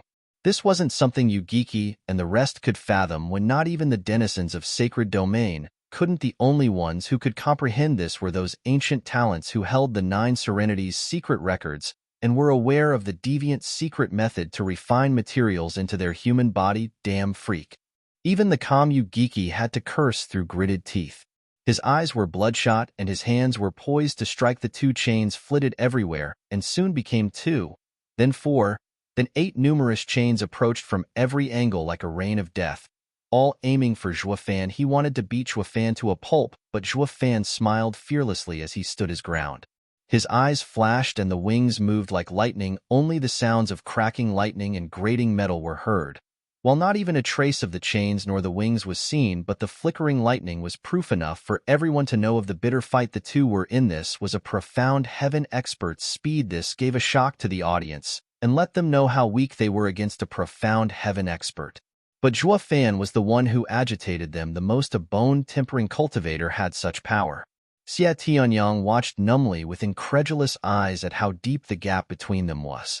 Even more so when Zhuofan of yesterday was a far cry from today. 8th Elder. What can you see? Xie Tianyang saw Jin Suifeng standing there in a daze without blinking. He never saw his elders so astonished in his life. Yugiki is pushing hard with his attacks, but Zhuo Fan is blocking them all. It is unclear as to the outcome, but Yugiki seems to have the upper hand. Jin Suifeng stated so, but his eyes never left the fight. Afraid of missing anything, Xie Tianyang was despondent. His and Zhuo Fan's gap was now even bigger. Zhuo Fan of before won with a raise, while now he relied only on himself in merely a single day. Their positions switched so much that Xie Tianyang was left far behind in the dust. Chapter 80, Face Slapping. Chapter 80, Face Slapping. Whoosh! The metallic and lightning sounds came to an abrupt stop. Zhuo Fan's expression was one of focus as he halted his wings while Yugiki was nowhere in sight. A sound broke the silence and Zhuo Fan's heart seized. He instinctively bent his wings. Ding. His wings blocked the sneak attack of the chains from behind, but a cold needle was speeding at his back. It was Yugiki with his third-grade demonic treasure. Twisted needle. Hee. Runt. What are you going to do now? Yugiki snickered. Zhuo Fan's wings were occupied with the yin-yang chains. The third-grade demonic treasure's attack came at an impeccable timing. Right when Zhuo Fan's movement was sealed, not even Yugiki could get out of this one if he was in Zhuo Fan's place, but Zhuo Fan only muttered, mystifying phantom step. Whoosh! He vanished from his place, and the chains along with the twisted needle lost their target. Throwing Yugiki off balance, then Zhuo Fan came from behind, using his wings as axes aiming for Yugiki's neck. Ding. With a crisp sound, the wings and yin-yang chains clashed again. But this time, their roles were reversed. The situation flipped in a blink, with Zhuo Fan now pressing his advantage. Even Jin Suifeng was affected by this sudden turn. Hell Valley's #1 sage, Yugiki, was driven to a corner by a youth, 7th elder. How does it feel to be on the receiving end of a sneak attack? Zhuo Fan's wings pushed against the yin-yang chains until Yugiki leaned backward. If I also had a third-grade demonic treasure, you'd be dead by now. Yet despite your efforts and the golden opportunity, I'm still alive and kicking, so to speak. Yugiki's face flushed and was gasping heavily to ease the rage within him. Zhuo Fan's words were an affront to his title. Yugiki wasn't powerful because of his cultivation, but because of his title as Insidious Demon, the #1 sage of Hell Valley. Yet Zhuo Fan was mocking his pride. The same as saying, if I were you, I would have long killed my opponent with a sneak attack and wouldn't need to waste time chatting them up. This was the worst humiliation Yugiki ever suffered. One may mock his character, his devious nature, yet he would take them all as badges of honor. But never ever would he allow one to insult his intelligence. That was where he drew the line. Anyone who mocked him for a fool, he would make sure to give them a fate worse than death. Yet Zhuo Fan had him beaten at every corner and kept mocking him, with him powerless to prevent it. This brought a never-felt feeling of resentment. Don't get too cocky, damn runt. Yugiki's anger reached a breaking point. His yuan qi exploded, flinging Zhuo Fan's wings aside. Then, he swirled his chains at Zhuo Fan, leaving behind afterimages. Yugiki was at peak speed, and with the added effect of the yin-yang chains, he reached a new height. Zhuo Fan remained calm as he laughed. His figure darted around with the help of mystifying phantom step and his wings, moving even faster than Yugiki. The people were once again bearing witness to afterimages and metallic sounds clashing with streaks of lightning, but never a clear image of any of the two's bitter fight. They flashed across the entire plaza, one moment to the east, the next to the west, flashing in every direction possible, and even around the bone-tempering guards. But since the people could only hear them and not see, they stood there in fear. One slip, one errant move from their part, and only pieces would remain of them. 8th Elder, how does it look? When Yugiki and Zhuo Fan were at a standstill with demonic treasures, Xie Tianyang could grasp some of the situation. But as the matter devolved to such a state, he was unable to see them and had to defer to Jin Suifeng's assessment. Jin Suifeng, however, gestured for Xie Tianyang's silence as he focused his all on the fight. After one huge boom, two figures reappeared. Zhuo Fan crossed his hands casually, standing in the same spot, while Yugiki was gasping for breath. Zhuo Fan's nonchalant attitude left not only him, but also Jin Suifeng in shock. Who won? Xie Tianyang knew, but still couldn't help ask. Jin Suifeng was solemn. Soon you will know. Thunderous booms echoed, and a score of bone-tempering guards were struck down by lightning. It burst their heads and liquefied their organs. The other guards fled for 50 meters in anxiety, while Yugiki and Zhuo Fan stood across each other. Having known of this long ago, what's happening? Xie Tianyang darted his eyes to the corpses in fear. Jian Suifeng's eyes never left Zhuo Fan as he spoke in a grave tone. Tianyang, your friend is terrifying. I've never seen anyone like him. That Yugiki, he has never suffered as much as he has now. Xie Tianyang didn't understand, but Jian Suifeng continued. In their clashes, Yugiki was giving his all. They attacked each other again and made me believe Zhuo Fan was also fighting with everything. Then suddenly, his speed jumped. But what? Xie Tianyang seemed impatient. Jian Suifeng revealed an imperceptible smile, but instead of ending this battle, he dragged Yugiki around, killing guards right under Yugiki's eyes. Xie Tianyang was startled. Why do this? Why didn't he finish the old man off if he had the chance? Ha ha ha, this is where the kid is truly terrifying. Jian Suifeng's eyes shook and he turned serious. He did it to mock that old fool. An elder was led by the nose by a snot-nosed brat, killing a score of his men yet powerless to stop it. Yugiki, known as the insidious demon, was played around by a bone-tempering kid as a cat plays with a mouse. Will there be any pride left in him after this? Zhuo Fan and Yugiki are the same. Offending such a person would invite a world of suffering, because their revenge isn't limited to killing you, but robbing you of all you hold dear, including pride. Death only comes after there is nothing left to plunder. Jian Suifeng suddenly laughed, feeling all his grievances get washed away. Only evil can fight evil. Yugiki was despicable in his ways for too long, and today he met his match in a little demon who has a heart just as black as his. How refreshing. Jian Suifeng's laughter rang in everyone's ears, and Jared Yugiki's. The latter was burning with rage and was close to spewing blood. He felt miserable every time he saw Zhuo Fan standing smug. Zhuo Fan's power exceeded his predictions by far in the first move itself. He discovered that Zhuo Fan had surpassed him. He not only treated this fight as a spar, but also had the leisure to kill his men. Zhuo Fan left him powerless, especially when it came to schemes, where Zhuo Fan was at his level. If not higher, Yugiki felt his head hurt, feeling weak and feeble for the first time. No, this can't end like this. If this gets dragged on for long, he will kill me. I need to end it in one blow. Yugiki had a plan in mind but didn't know if it would work, especially in Zhuo Fan's case. But he was left with no choice. His eyes flashed and flung the chains at Zhuo Fan. This thing won't work on me.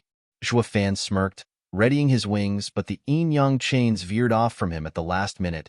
Aiming for Xuaningxiang, Xuaningxiang was rooted in fear, but Zhuo Fan appeared before her in a flash of lightning and flung the chains with his wings. Ha ha ha, I see it now. Yugiki laughed hysterically. Zhuo Fan, oh Zhuo Fan, I found your weakness. In the All-Beast Mountain range, you ingrained a deep fear in these old bones with your constant attacks, so I thought you came this time seeking revenge. But now I see it was all for her. And you think this changes anything? You will die just as well. Zhuo Fan stated, Humph, if you bore the same ruthlessness you showed before, I would have some misgivings. But you care for this girl and placed victory in my grasp. Ha ha ha. Chapter 81. Instant Kill. Chapter 81. Instant Kill. Yugiki jumped in the air and performed a double hand sign. A demonic face appeared. Twisted in malice and pain, Hell Valley's profound ranked martial art, demonic face seal. Jian Suifeng shouted. This martial art is focused on striking at one soul. It is undefendable. Even radiant stage cultivators will find it hard to cope with such an attack. The lightest injury is dizziness, while the worst would be death. His words traveled to Zhuo Fan's ears as a clear warning. Yugiki noticed this but laughed instead. Damn runt. If you dodge, the demonic face seal will kill the girl. If you try to take her, you won't make it. Big brother Zhuo, forget about me and leave. I can die in peace knowing you will save my family. Xuaningxiang urged. Zhuo Fan looked back with a smile, then spoke coldly at Yugiki. She is mine. As long as I'm here, you can't harm her. Then I will kill you. Ha ha ha ha. Yugiki pointed, and the demonic face wailed on its way towards Shuafan. Xuaningxiang was nervous and was about to jump in front, but Shuafan stopped her with his wing boom. The demonic face smashed on Shuafan, and thousands of gray tendrils of energy wrapped around him. The cries of lamentation, similar to that of a being starved for centuries and finally finding food, were heard all around. Xie Tianyang turned towards Jian Suifeng in anxiety, but the latter only sighed. Even a profound heaven expert was powerless in the face of such an attack. Least of all a bone-tempering cultivator. Xuaningxiang couldn't hold back her tears. Hi, damn runt. Lust is your downfall. A demonic cultivator should be ruthless, yet you let emotion cloud your judgment and make you weak. Yugiki cackled as he turned to Xuaningxiang. Wench, his death is on you.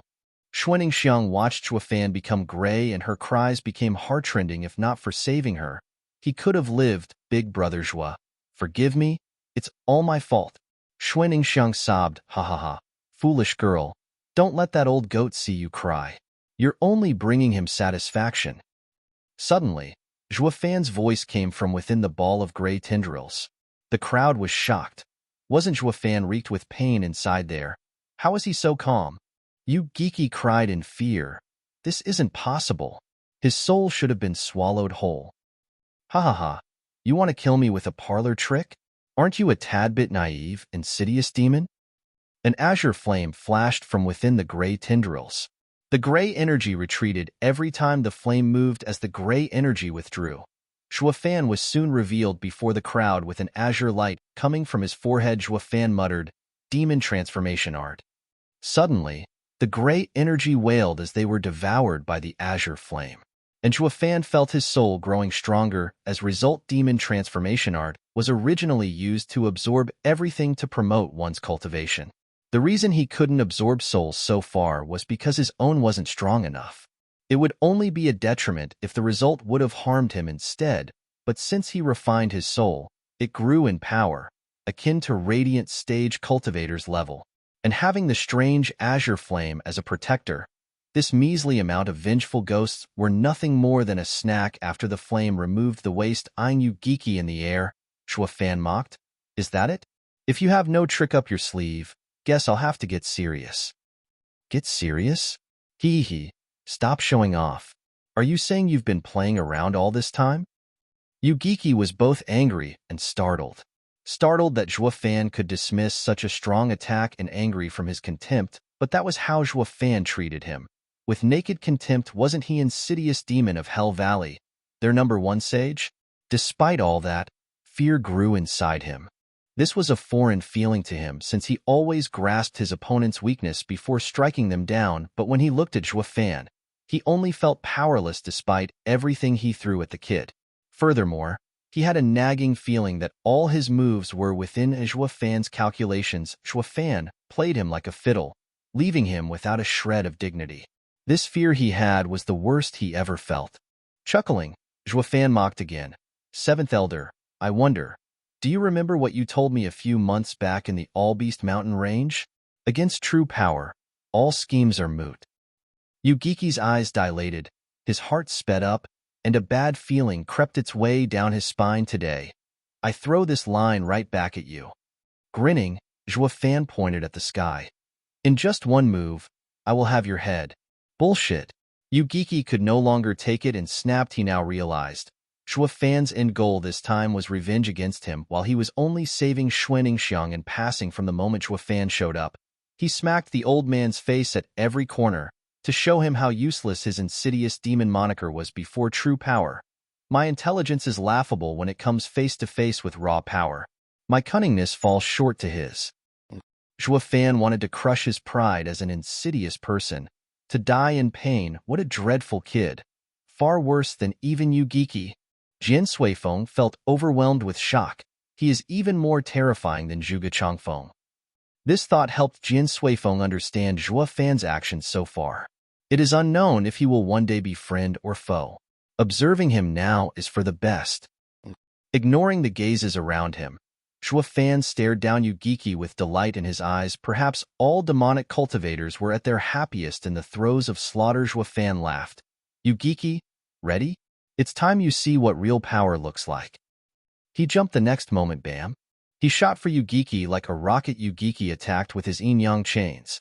But with a flap of his wings, Zhuofan slipped right past them. Yin-yang chains couldn't even touch him, and he was already punching at Yugiki. Ha ha, got you. Yugiki laughed, and a black and white chain flew at Zhuofan's chest. But Zhuofan only said, "Oh, so you had another set of chains besides those two? But so what? With my power, all your plans are moot, including all you've hidden so far." Zhuofan's eyes flashed, and a golden light flew from his body.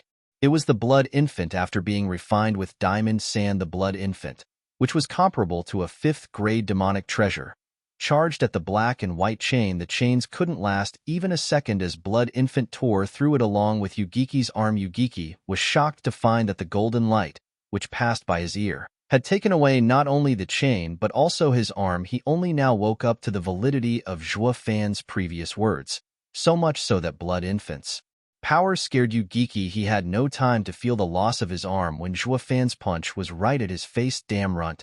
You think you can kill me in one move? He knew his death was sealed, but he wasn't about to let Zhuofan determine how he died, or he really would never rest in the afterlife.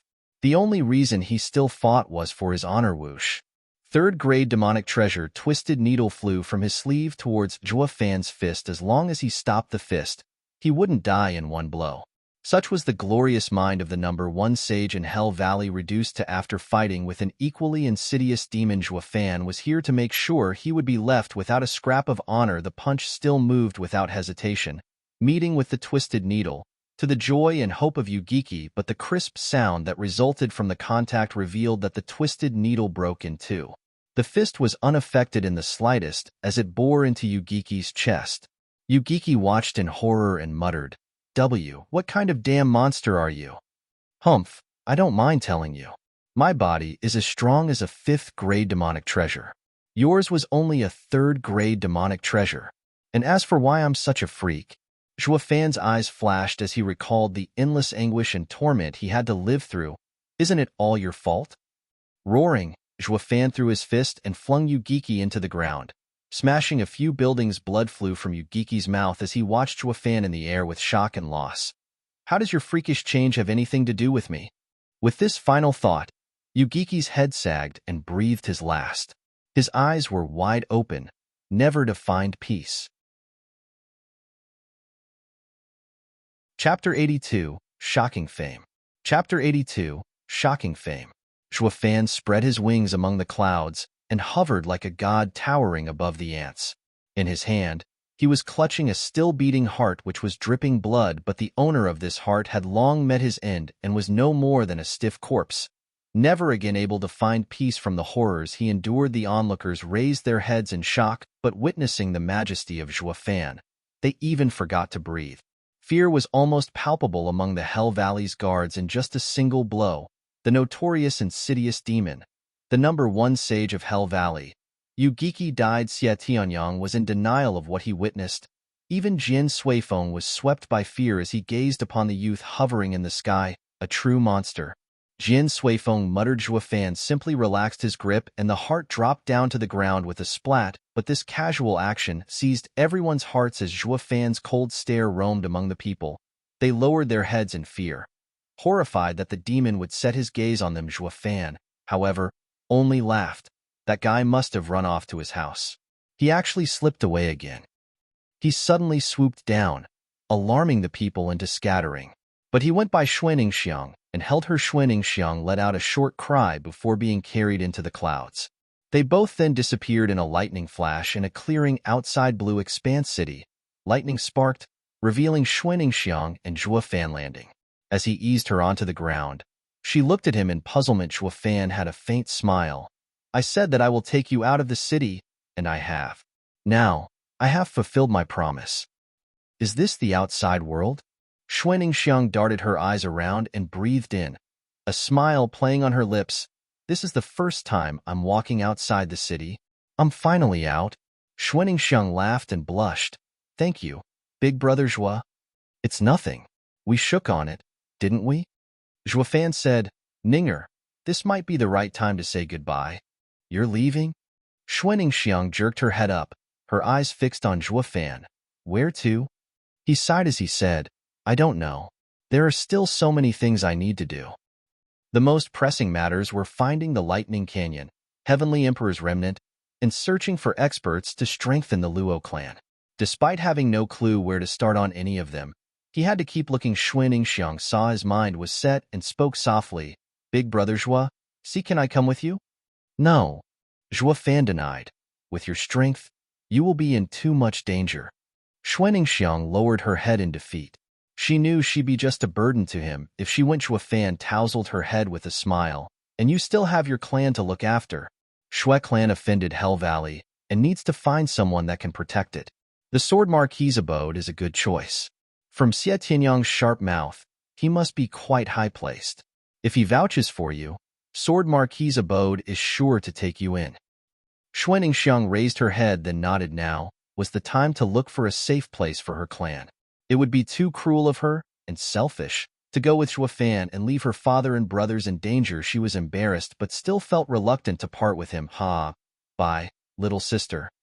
Zhua Fan ruffled her head one last time and left with a smile. Tears formed in Xuaningxiang's eyes as she shouted, Big brother Zhua, when will we see each other again? When the thunder ring flashes. Zhua Fan waved as he walked away, the thunder ring on his and Xuaningxiang's fingers flashing. In another area, Jin Suifeng was looking down on Yu Giki's corpse, the enemy who robbed him of his 3 fingers. He recalled Yu Giki's wretched death and his mood livened. Oh, Yu Giki, what a tragedy befell you. One of the great men of Tianyu Empire. Jin Suifeng found that the Hell Valley guards Zhua Fan routed were now scrambling away from this place, abandoning even their elder's body. Only a cold wind blew over the white hairs on Yu Giki's body, which was lying there on the cold and hard rubble. His eyes were wide, despite losing their light. Xie Tianyang was still looking at the sky, in Zhua Fan's direction, but then spoke in a sour tone, Damn bastard, good for you killing Yu Giki, but what are you playing at taking Ninger? Tianyang, help the others down. We'll rush to Sword Marquis's abode to heal them. The Shui clan will become Sword Marquis's abode's vassal clan. Jin Suifeng indicated towards the crucified Shui clansman. Xie Tianyang jumped and smiled. That's my intention. 8th Elder. Who knew we thought alike? I was also going to save Ninger's clan. Humph. Who is like-minded with a brat? Jin Suifeng snorted. You've seen what that little monster is capable of. Only time will tell how far his strength will reach.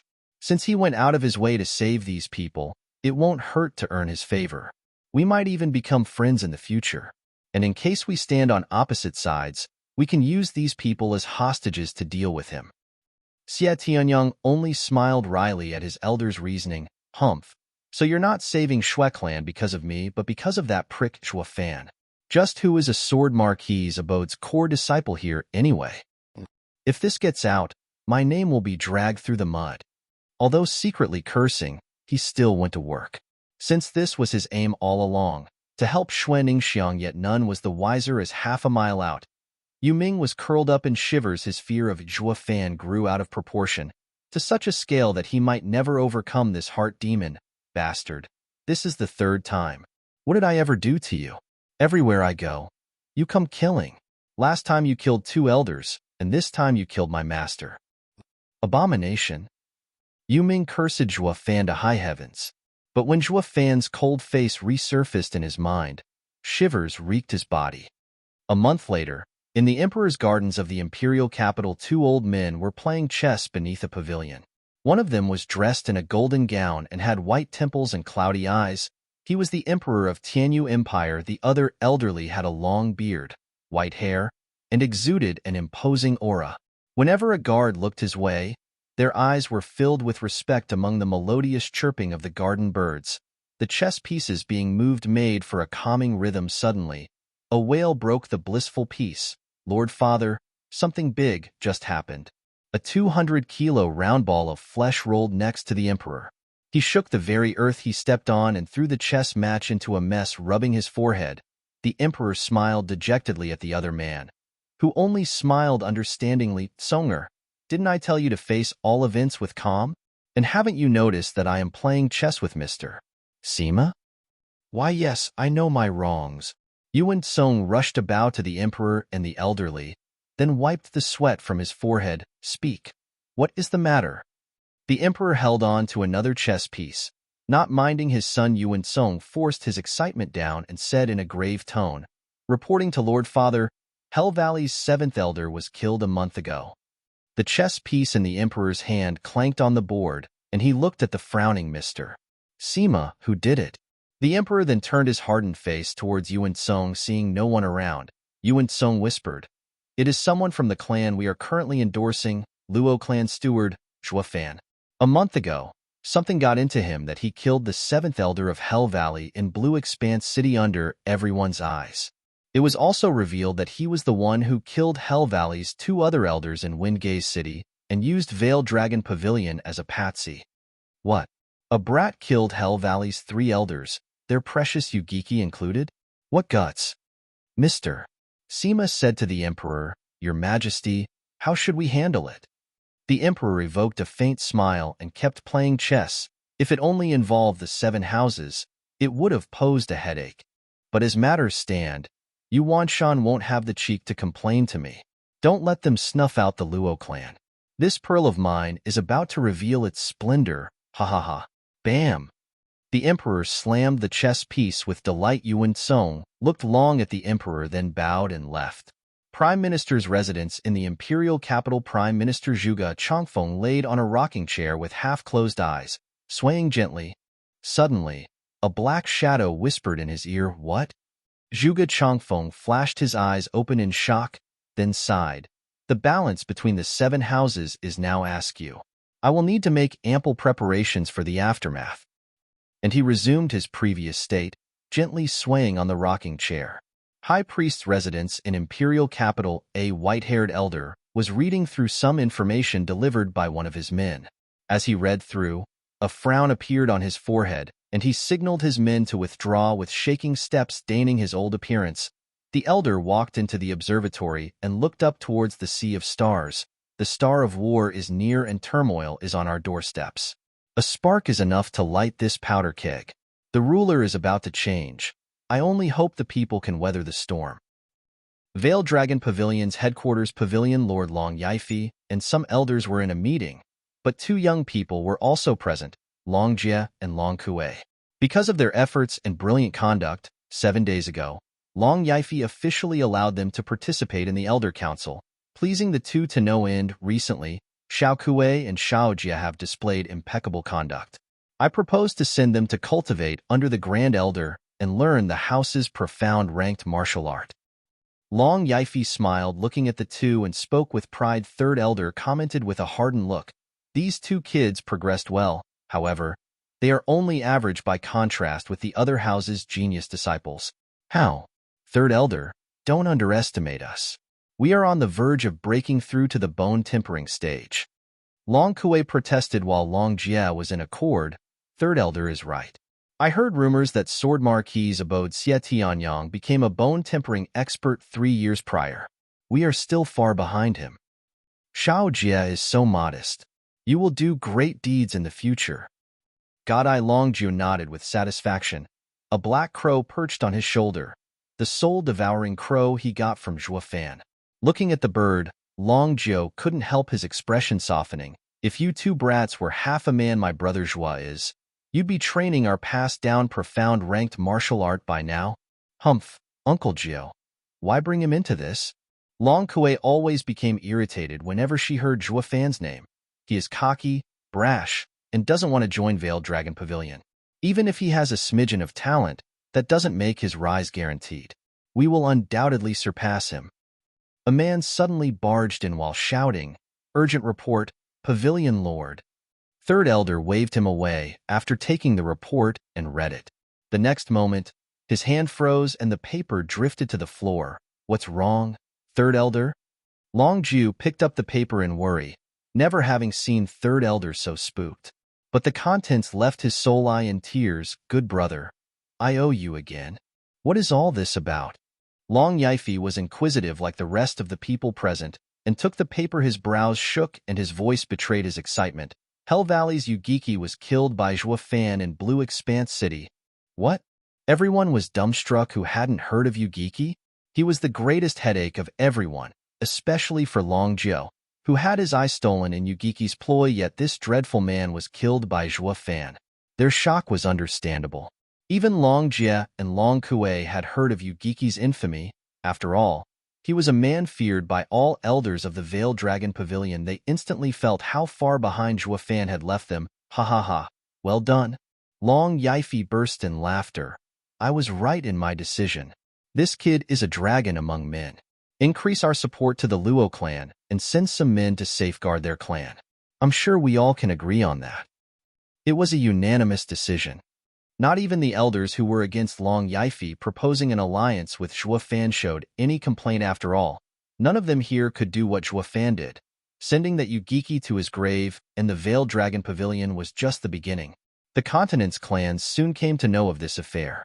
Among the shocks and cries of joy, Zhuo Fan's name was etched in the minds of many clan leaders. Chapter 83, Hell Kill Order. Chapter 83, Hell Kill Order. In a lone valley, sieged by mountains on 3 sides and a narrow trail on the 4th, the sun's warm glow barely reached this place throughout the year. Being shrouded in mist, this place was a cesspool of poisonous insects and rats, yet this particularly strange environment led to the development of some of the rarest herbs the world had ever seen. To gather such ingredients, men braved many dangers through the valley, where the mortality rate was incredibly high and the ghosts of the fallen exacerbated the gloom. People came to call it Hell Valley 1,000 years ago. A powerful group stumbled upon this odd place and established a foothold. They even set up a 5th-grade array to safeguard from the gruesomeness of this valley. This group was the Yu House, one of the 7 noble houses of Tianyu Empire. With time, people came to call this valley as the strongest house that could oppose the imperial family until now. In Hell Valley's meeting hall, Valley Lord Yu Wanshan was in a poor mood as he sat on his throne. Out of the 12 total seats, 9 seats were occupied by elders. Each time he glanced at the empty seats, his eyes turned savage. Yu Ming. Yu Wanshan bellowed. Do you mean to say that 3 of Hell Valley's elders are dead because of a single kid? Kowtowing on the ground and shivering uncontrollably, Yu Ming replied, I wouldn't even think of lying to Valley Lord. Elder Jian, Elder Yun, as well as my master, 7th Elder, were indeed killed by Luo clan steward, Zhuo Fan. Useless wench. Yu Wanshan slapped the table. You knew he killed 2 elders before, so why didn't you report this sooner? Spare me, Valley Lord. It was my master who forbade me. Master found it too weird and ordered me to keep it to myself. He told me that he will find the opportunity to deal with Zhuo Fan. But before he could, Zhuo Fan broke into our city and... At this point, Yu Ming's voice was choked with sobs. The rest of the elders snorted. All demonic cultivators are cruel and cold. So why is this punk getting so worked up? Throwing such a show would make them despise him. Instead, the elders were all clear this wasn't his fault, yet refrained from pardoning him. If they trade places, they would do the same. If not, they'd be accused of rash thinking, and that would be used as an excuse by some others to remove them who would believe that a fresh bone-tempering kid could kill a profound heaven-seasoned expert, if not for it happening before countless eyes. Valley Lord. Yu Ming might have erred, but he had no control over what happened. Our first priority is to deal with the aftermath. This was spoken by the 1st Elder on the right as he stood up. Tianyu Empire's mighty clans have set their sights on us.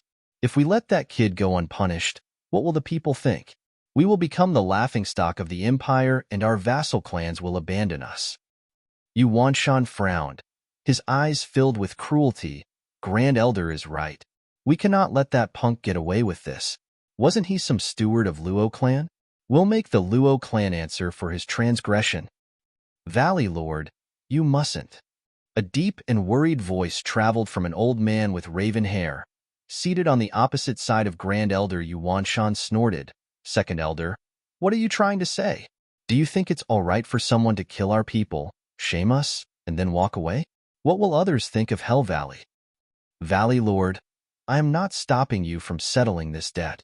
Only, 2nd Elder muttered something before resuming, Valley Lord should remember the ban the Emperor enacted a year ago on the 7 houses, which was against stepping foot in Windgaze City.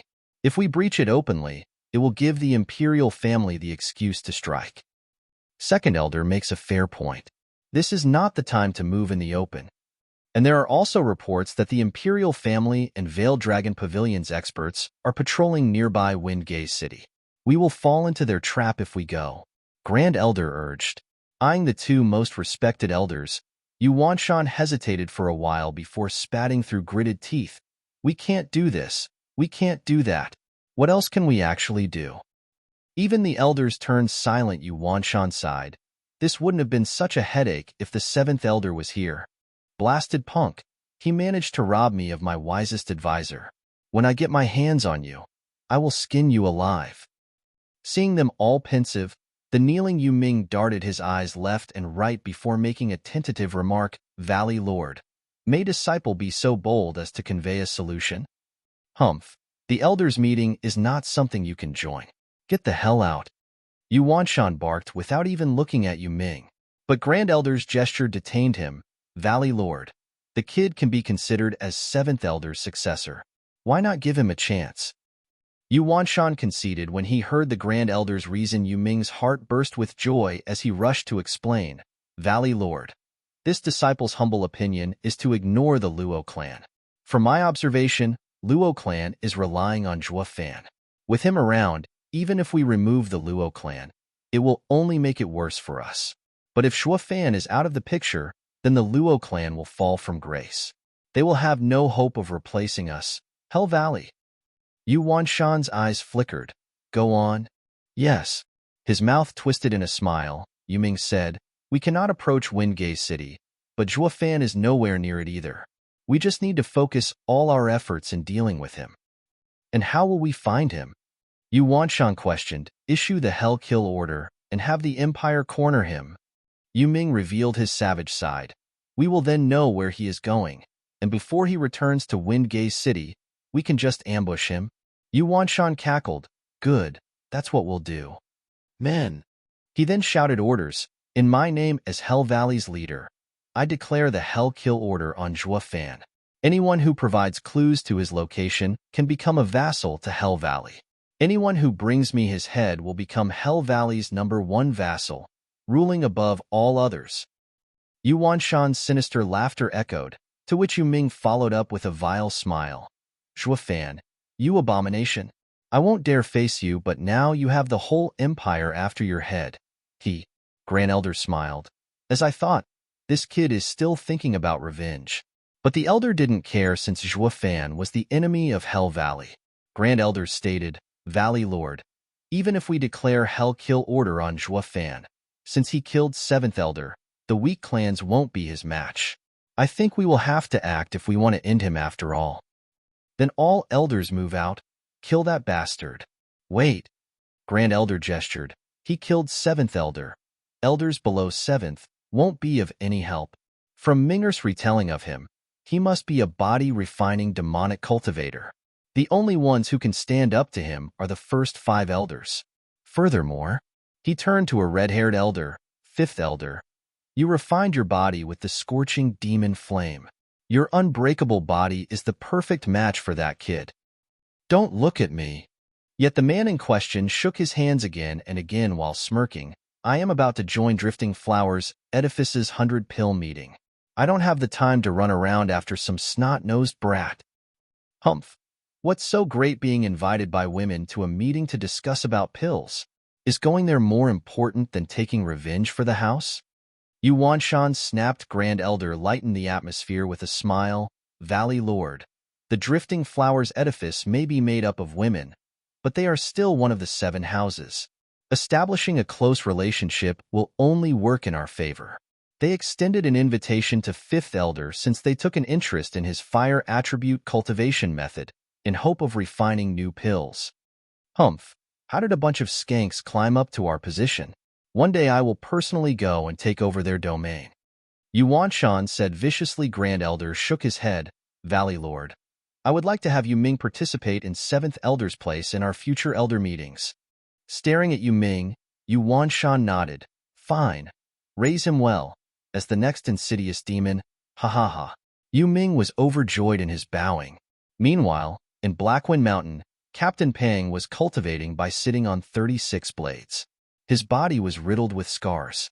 While cultivating, black tendrils of energy would leave his body, drift around the blades, and return back to him, but as each black tendril went back into his body, a new bloody scar adorned his wreaked body, making him frown. Suddenly, a shadow grew before him and Lei Yuding came from behind, cracking his eyelids. Captain Pang stood up with a smirk. Miss Lei's elusive shadow art is becoming more and more outstanding. I didn't even notice you were coming. Humph, your Wraith art isn't any less impressive, reaching bone-tempering stage in just a year. You're making those clan's geniuses jealous. It's all because of Brother Zhua. Captain Pang laughed and peeked next to him. Not 5 meters from him, a 15-year-old was braving above other blades as sweat marred his brow and trailed along his scarred body, but around him were corpses riddled with wounds, as if hacked by countless edged weapons. Damn it! What kind of vile method are you cultivating? Lei Yuding cursed. Captain Pang replied with indifference. Of the 20 kids you sent, only one barely made it. Send me another batch. With just one survivor you want more? Lei Yuding raised her voice in shock. Captain Pang smirked. It's actually quite a good result. For 50 to die while training in this art is normal. But for Luo clan, everything is worth it. Humph, you are hard at cultivating. And what is that brother of yours doing? Snorting, Lei Yuding fetched a paper. He killed Hell Valley's 7th elder, and they've issued a kill order. What? Captain Pang burst into laughter. Brother Zhua truly does incredible things, shaking the world everywhere he goes. Then he patted Lei Yuding's shoulder. Miss Lei, don't be too worried. With Brother Zhua's skills, Hell Valley's order won't affect him. Humph, who the hell cares about him? Lei Yuding muttered through gnashed teeth. He just went and provoked Hell Valley over a girl. Since when was he so goody-goody? Captain Pang grinned. So that's what it was, huh? Sometimes, Brother Zhua quite likes striking a heroic figure. Hero? My ass. You think I don't know him? Sighing, Lei Yuding turned into a shadow and vanished. Captain Pang shouted the next moment. Don't mention this to young miss, especially the last part. But Lei Yuding's response didn't come. Captain Pang sighed. Women. Chapter 84, Wraith Style. Chapter 84, Wraith Style. Achoo! Who's badmouthing me behind my back? In a secluded forest, Shuafan scratched his nose and set his eyes on a 100-meter-tall rock. He suddenly flexed his legs and jumped, with the wings behind him flashing with lightning. Wraith-style first move. Soaring demonic dragon. Roar! A black draconic image flashed with him at its center. The dragon intertwined with the lightning and smashed into the rock. Boom. The rock crumbled like a stack of cards, and Shuafan came out with a flash. Then he turned around and unleashed a black claw at the rubble. Wraith-style second move, Ghostly Dragon Claw. It was lackluster compared to the previous thundering explosion, but it made up for it with visual impact, turning the rubble to sand. The tremors even frightened the birds away. Shuafan gasped as he continued sweating, but his hands kept dancing through gestures, aiming for the flock of birds. Wraith-style third move, Necro Dragon Screech. Roar! The sound was eerie, akin to a demon. Shuafan's wail even made ripples through the air as it swept the flock of birds. The birds froze mid-air, their eyes blanked, and fell dead. One look would spot thousands of dead birds. Shuafan was now reduced to a gasping mess, crouching down with a downcast look. This low, profound ranked martial art matched the Wraith art. Each strike held enough power to shake the earth and kill instantly. Although ranked low, it was nonetheless strong as a mid-profound ranked martial art. The problem was the high requirement these moves had on the body, making it viable only to Wraith art cultivators. But with Shuafan's refined body, he long surpassed it in theory. These moves should have been easy for him to execute, yet the fact remained. Only after training in them for a month did he realize that he didn't lack in the body department, but in the soul. He was in the first layer of bone-tempering stage, and using profound ranked martial art almost exhausted his Yuan Qi. The last move, in particular, Necro Dragon Screech, was a soul attack that could only be trained when one was in the radiant stage with his body and soul refined. His soul power shot up, and even with the added benefit of the Azure Flame, he just barely succeeded. But it didn't stop him from feeling his vision swoon and collapse. God damn it. These moves will be the death of me. If I don't kill my enemy with these, he will kill me. Zhuo Fan sighed and sat cross-legged to recover his yuan qi. Killing Yu Geki stirred up a hornet nest. He was bound to stumble on a far stronger opponent and needed to protect himself by training powerful martial arts as a consequence. He hid for over a month in the mountains to practice. Yet the outcome wasn't in the least bit reassuring. Half a day later, Zhuo Fan stood up with a rosy complexion, having recovered his hand flashed and was now holding a large egg. He looked at the singed marks on the egg with worry. The Thunder Skylark egg was still alive thanks to its mother's spiritual energy. But this only put a delay on things. If he wanted to hatch it, he'd first have to restore its vitality. Just where am I supposed to look for the needed spiritual herbs in this vast world? The egg wasn't fully developed yet, and common herbs wouldn't do any good. He'd need those rare treasures capable of snatching a man's life from the jaws of imminent death. Zhuo Fan couldn't help but frown at this thought. Song Yu, hand over the body-tempering pill if you know what's good for you. A sudden shout interrupted Zhuo Fan's musings. His face darkened and walked over. Who's the bastard that dares disturb my peace? Pushing a branch aside, Zhuo Fan saw a man and a woman driving a carriage.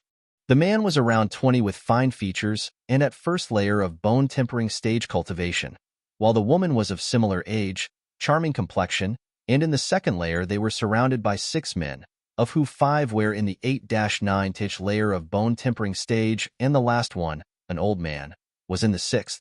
The pair was now staring daggers at the old man. Humph.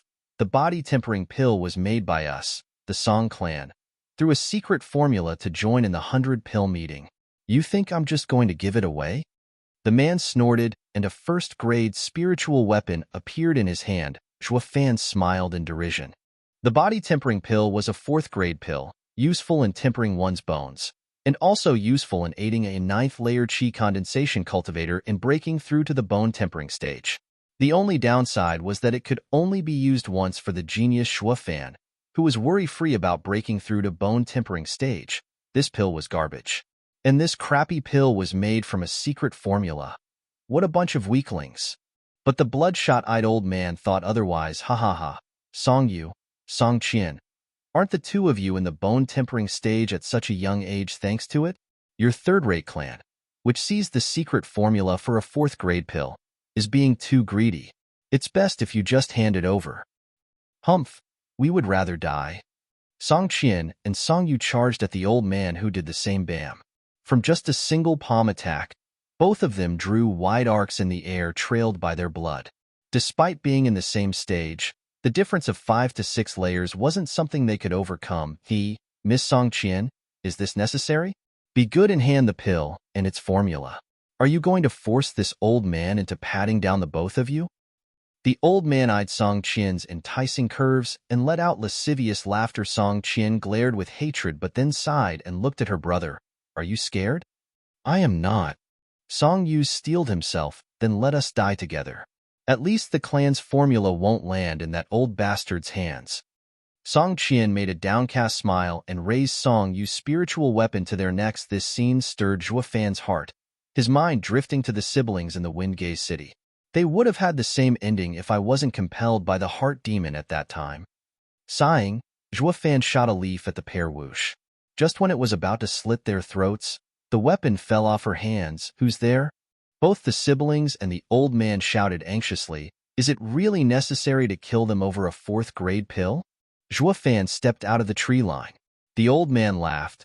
Here I was nervous who might come, and it's only a brat fresh into the bone-tempering stage. He mocked. Zhuo Fan, kid, aren't you a demonic cultivator? Everyone knows demonic cultivators are the most savage and ruthless bunch out there. And you have the cheek to preach me on mercy? I'm not preaching mercy, but power. Zhuo Fan sneered. Now that I have witnessed this matter, you can't kill them. Humph, with just you. The old man's eyes glinted with malice as Song Qian shouted anxiously, Little brother, run, save yourself and forget about us. Run? Too late. While Song Qian was urging him, the old man charged at Zhuo Fan with a snicker. Kid, you only got yourself to blame for poking your nose where it does not belong. The siblings could only close their eyes to be spared of the horror. Yet with a crisp sound, Zhuo Fan stood unfazed while the old man fell in a pool of blood.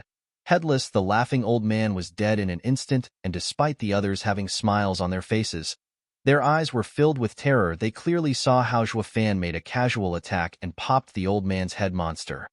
A scream echoed, and the others ran for their lives. Fan didn't care about them and turned to leave. Wait, Song Qian called. Her eyes were in shock of Fan's immense strength. Despite similar cultivation levels, it was as different as heaven and earth. Chapter 85, 100 Pill Meeting. Chapter 85, 100 Pill Meeting. What is it? Fan asked as he turned slowly. He noticed the elegant beauty, yet he didn't bat an eyelid. Song Qian was the one to be affected by his gaze instead. Blushing and lowering her head, I have yet to know little brother's name. One day, the Song clan will repay you for saving our lives. No need. Saying so, Fan started leaving startled. Song Qian felt somewhat discouraged in her heart. All males in 100 miles of Song clan would be speechless in her presence, yet Fan gave her the cold shoulder. This led to the rising discontent inside her. She skipped before Fan and stopped him by raising her hand, but he just frowned. Is there anything else? This fool. Song Qian was cursing inside, but showed an enticing smile on the outside. Little brother, where are you planning on going? None of your business. Fan bypassed her with a snort. Song Qian's mouth was twitching as she shouted, We are on our way to 100 Pill Meeting. Why not join us? Fan paused, then turned. Drifting Flowers City, the home of Drifting Flowers Edifice, one of the 7 noble houses. Exactly, nodded Song Yu as he rushed over. Drifting Flowers Edifice holds the 100 Pill Meeting once a decade. It is a gathering where famous alchemists from clans around the empire compete over their refining method. If luck would have it, the Drifting Flowers Edifice would take notice of you and take you in as a vassal clan. Fan scratched his nose. 100 Pill Meeting is bound to have plenty of rare ingredients, and the chance is high for me to find the treasures to restore the egg. He made a lopsided grin. Your words caught my interest. I would very much like to see the 100 Pill Meeting. Great. Let's go together. Song Qian jumped in joy. Fan smiled. Assuming another identity while entering one of the 7 houses isn't a bad idea. The Song siblings were glad he agreed. With Fan's strength, nothing would stop them from reaching Drifting Flower City. Oh, what do I call little brother? Luo Fan. Fan scratched his nose. He could no longer risk giving his real name. Not since Blue Expanse City. He figured the entire Tianyu Empire was privy to his name by now. Then again, he was Luo clan steward, and using their name was perfectly normal. Song Qian. Song Yu. The two introduced Fan, then followed the sister and entered the carriage, which had various ingredients strewn about, while the younger brother drove it, but Fan didn't even spare these plain items a glance. Song Qian kept making eyes with Fan, but seeing her efforts hit a wall, she turned awkwardly to look out the window, but then she burst into a giggle with a red face. Seeing this, Fan rolled his eyes. She either lost it or is smitten. I wouldn't have gone with them if I knew. Throughout the trip, Song Qian treated him like a rare breed, eyeing him at every chance. He tried his hardest in switching places with Song Yu, but the kid turned him down and he was forced to endure the doe eyes from Song Yu's sister. After a long half a month, the carriage slowly approached the city's gates. Song Yu laughed. Brother Luo, sister, we're here. About freaking time. Fan stepped out in a rush from the red-hot gaze of the other passenger. But then he cursed when he noticed the gate. How in the hell is this Drifting Flowers City? Why did you even stop here? The plaque above the gate read, Orchid City. This wasn't under any of the 7 houses' jurisdiction, but the imperial family. Ha ha ha, Brother Luo, calm yourself. An old friend of my father stays here. We've come to Orchid City to buy ingredients from him before setting out to 100 Pill Meeting. Hearing this, Fan could only sigh. Will my suffering ever end? Song Qian stepped out and glared. Do you hate being around me? Fan just shrugged, but Song Yu laughed and revealed a vulgar smile. Brother Luo, I know exactly how you feel. I am the same, itching to get to Drifting Flowers City. They say the 15 overseers of Drifting Flowers Edifice are like fairies, and the edifice lord an outstanding beauty, proclaimed as the #1 beauty in the empire. If I can see her once, my life is fulfilled. Song Yu wore an intoxicated look.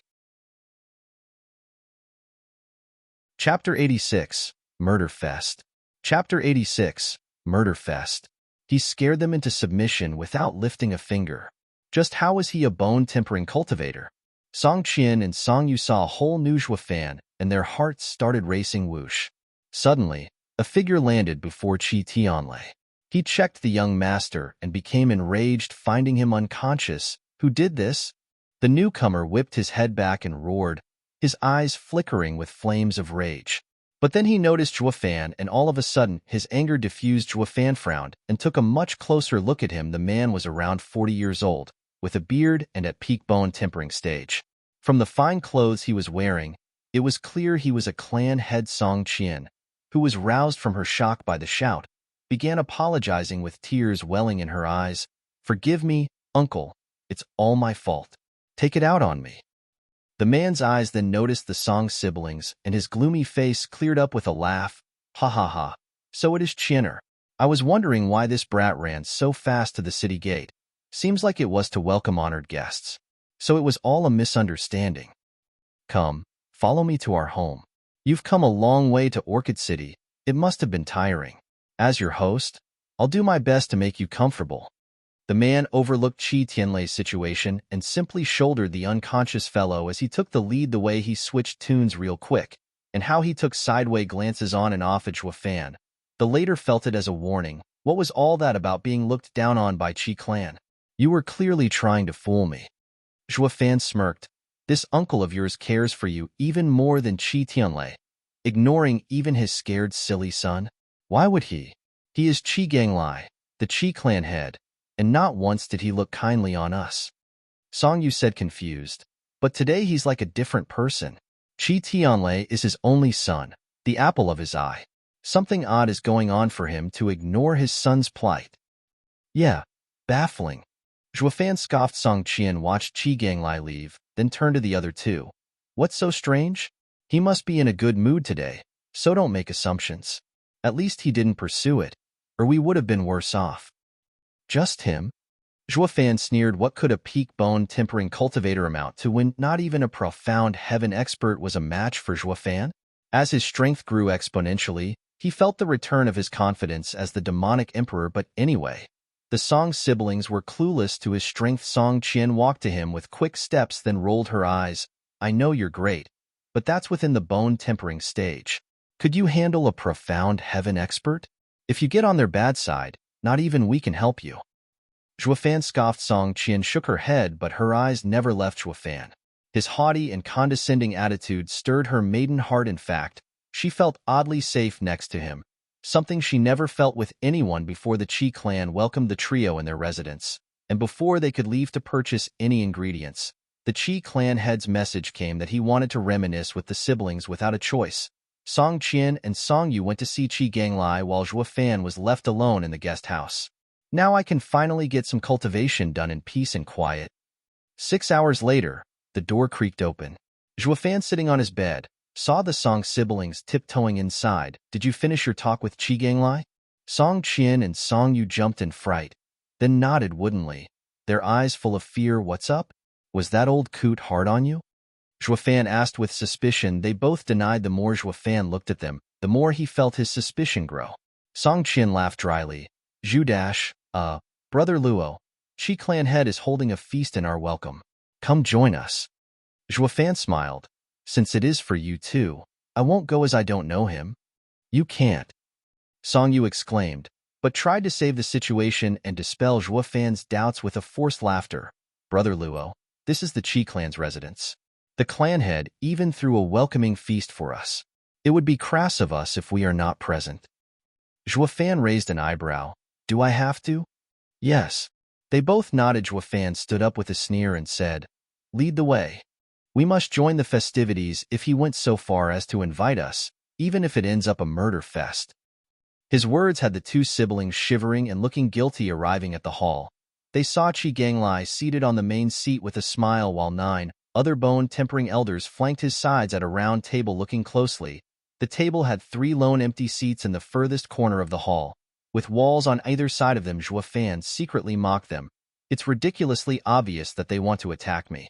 The fact my seat is in the worst possible position proves it. Can't you be any more obvious? He let out a faint smile and didn't let it get to him. Even if they attack together, their end is still the same. Zhuofan and the siblings arrived at their seats with a fake smile. Chinner, Xiao Yu, I'm most pleased with your visit to our city. Uncle shall toast to you for your success in the Drifting Flowers City and joining the Drifting Flowers edifice. Qi Ganglai laughed as he drank. The others followed suit, and the Song siblings were no exception. Yet Zhuofan only brought the cup to his nose and then sported a wide and ineffable grin before placing it on the table. Qi Ganglai frowned a bit as the atmosphere grew tense. Ha ha ha, little brother is called Luofan, right? Chinner told me about you, how you looked after them on your journey. I shall toast in gratitude. Qi Ganglai drank another cup, yet Zhuofan was as still as a rock this time. The people around the table eyed Zhuofan viciously. Qi Ganglai gave them looks to calm down and said, Brother Luo, I am the Qi clan head and am offering you a toast. Aren't you going to reply in kind? As wine takes a heavy toll on one's body, I have learned to abstain from drinking. Zhuofan grinned, and I'd recommend Qi clan head do the same. Who knows what mistakes one can make in their drunk haze? You might earn the ire of someone you should not and end up destroying yourself and your clan. His knuckles white on the cup, Qi Ganglai felt the sweat trickling down his brow. The others were also growing anxious. Taking a moment to calm his nerves, Qi Ganglai continued with a fake smile, Little brother is wise beyond his age. I understand now how you could become a bone-tempering cultivator at such a young age. But a youth should be more impulsive and learn to live in the moment, enjoy the simple pleasures of life. Qi Ganglai laughed, hinting at the cup before Zhuofan. The latter shook his head. Life is enjoyable as long as you have it. I am young and don't plan on leaving this wonderful world just yet. Losing his patience, Qi Ganglai rose from his seat and shouted, What do you mean by this? Ha ha ha, cut the act. You know who I am, else you wouldn't have set up such an obvious trap. Zhuofan lifted his glass and tipped it. The wine touched the table and sizzled in white smoke before eating through it 100 Bane pill, refined from a 4th-grade spiritual beast, the scarlet poison python's venom. With a mocking grin, he stared at Qi Ganglai. Most of all, these bone-tempering experts must be your elders. Even for a junior's welcoming feast, this is too much of an honor. Sigh, clan head, it was really hard to fake overlooking it, you know? Ha ha, can you be any more obvious? Zhuofan's mockery had Qi Ganglai flushed with anger and gasping in an attempt to calm himself down. Damn it. Since it fell through, then I'll cut to the chase. Qi Ganglai roared and his power froze the Song siblings in their seats. Zhuofan, you messed with Hell Valley and they issued the Hell Kill order on you, making you the #1 target of the Empire. Rather than let others have you, I'll take your head and claim the Hell Kill order's reward for myself. Elders, attack. Qi Ganglai saw Zhuofan unwilling to compromise and blew a gasket. Zhuofan, you will regret pitting yourself against my entire clan. Oh, I'm looking forward to it. Can you take me down with you? Zhuofan sneered. Qi Ganglai's face alternated between green and white, spatting through gritted teeth. Elders, altogether. Yes, clan head. The remaining 5 elders jumped at Zhuofan in unison, each of them resigned to death. Executing their best moves, Zhuofan knew they wanted to exchange their lives for his, but it mattered little. With a crackle, lightning flashed and his wings unfolded. Flying around them, the 5 elders' moves hadn't even finished before they were split in 2, splattering the ground in blood and painting it red. Humph, barely worth the effort. Zhuofan scoffed. Whoosh. Suddenly, a faint streak of blue rushed at Zhuofan. Zhuofan discovered Qi Ganglai sporting a sly grin. He used the elders as bait in releasing his true killing move, this dagger. You think you can beat me with this lousy trick? Zhuofan sneered as he flew. Yet just then, a tender cry followed by a graceful figure came right before him. Watch out. Following a grunt, blood splattered, and Song Qian struggled to stand with black blood flowing from her mouth. Sister. With a wail, Song Yu rushed to catch her weak body. But Song Qian only had eyes for Zhuofan, working hard to muster the strength to look at him. Forgive us. We didn't want it to come to this. Zhuofan just sighed. Damn bitch. You ruined everything. I will kill you." Having his plan thwarted, Qi Ganglai flew into a rage and charged at the sibling, snorting. Zhuo Fan's wings flickered like swords in a blink. Qi Ganglai stopped and fell to pieces. With blood and viscera oozing, the Qi clan experts were vanquished. Zhuo Fan then started inspecting Song Qian's wound. He noticed the dagger stuck in her shoulder, and black blood seeping around its blade. He pulled it out and frowned. "It's poisonous." "Poison?" Song Yu grew frantic and was close to tears. "It must be one of the Qi clan's poisons. I will check their stores to see if they have an antidote." "Sister, you must hold on." Song Yu wiped his tears and left. "Wait." Zhuo Fan jumped to his feet to stop Song Yu, but a frail hand caught his arm. He looked down at the pale Song Qian. "Don't go." Song Qian's faint voice came. Zhuo Fan gave a curt nod and steadied her by placing his palm on her back. I only wanted to tell your brother this poison can be removed with Yuan Qi." "Ha ha ha, he is always impulsive, unlike you." A faint smile adorned Song Qian's wan face, and her delicate hand touched his. A pair of glistening eyes locked his own in an unshakable gaze that unnerved Zhuo Fan. He felt as if they were back in the carriage, worried about her state. He rushed to clear the poison, however. When his Yuan Qi entered her body, he found a problem. "Why can't I find its source?" This hardly ever happened. Based on his experience, there were two reasons. One, because she never got poisoned, and two, this type of poison couldn't be sensed with Yuan Qi. He found Song Qian's health deteriorating and came to a decision since Yuan Qi was useless. The second method implied drawing out the poison, but the wound's close position to her chest made it hard not to encroach upon her dignity. This will make it terribly awkward. "Humph. I've seen my fair share of dishonorable old goats, but your Qi clan's elders take the cake." Zhuo Fan jeered. "If I'm not mistaken, Qi Ganglai was the bait from the start, expecting me to kill him. In other words, you've all given up on him from the get-go." Having been exposed, Qi Tianlei was left speechless, but no matter how true it was, none of them would dare speak of it. Else he would earn the world's unanimous hatred and reviled gazes when word got out that a rotten son like him threw his father to the wolves. Also, he could snatch a bounty. "Humph, who are you trying to deceive?" Zhuo Fan sneered at the old man. "You sure know how to play a big hand, using the clan head and 9 elders as small fries." The old man disregarded Zhuo Fan's jab with a laugh. "And? I gave up my son, but I still have a grandson. It's all worth it for your head. Once we become Hell Valley's #1 vassal clan, we can have as many elders as we want. We will be stronger than ever. This little loss is nothing compared to the future glory of the Qi clan." "Ha ha ha, that's how the ambitious act. Shameless." Zhuo Fan praised, then derided them. "But in the end, that old mind of yours is too narrow. You're paying such a heavy price only to become Hell Valley's #1 lapdog. You're bound to fail. If it were me, I would become the ruler of the continent with what you paid." Is this kid nuts? Can you even grasp how large the Tianyu Empire is, not to mention the continent? Just another loudmouth. The old man sneered. "Now I know why you are so reviled, so set against Hell Valley. You're clearly insane. How can one common man possibly rule the entire continent?" "Humph. What does an ant know of the human stepping on it?" Zhuo Fan shook his head and asked, "Oh, I forgot to mention, but I do dab in alchemy myself, you know? If her shoulder had poison on it, I would have known." "Hee hee, I heard you killed Yugiki. This speaks volumes of your own twisted mind for having fought him. You think we'd use common poison when dealing with you?"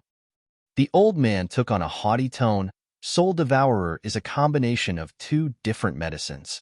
One was on Qian'er's shoulder, and the other was the one you just swallowed." "Was that what she made me take when she kissed me?" "Precisely. That was also for her own safety. If she hadn't fed it to you, she'd be the one dying."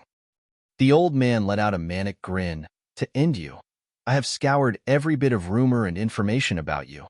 Most of all about you sticking your head out for a little girl and offending Hell Valley. I know you're just one big softy inside. How ironic this came to be your downfall." Zhuo Fan mocked himself. "Who knew my fight with Yugiki was twisted into a hero saving a damsel? Then again, it is true. Also, saving a woman was the first thing I did after I rebirthed, wasn't it?"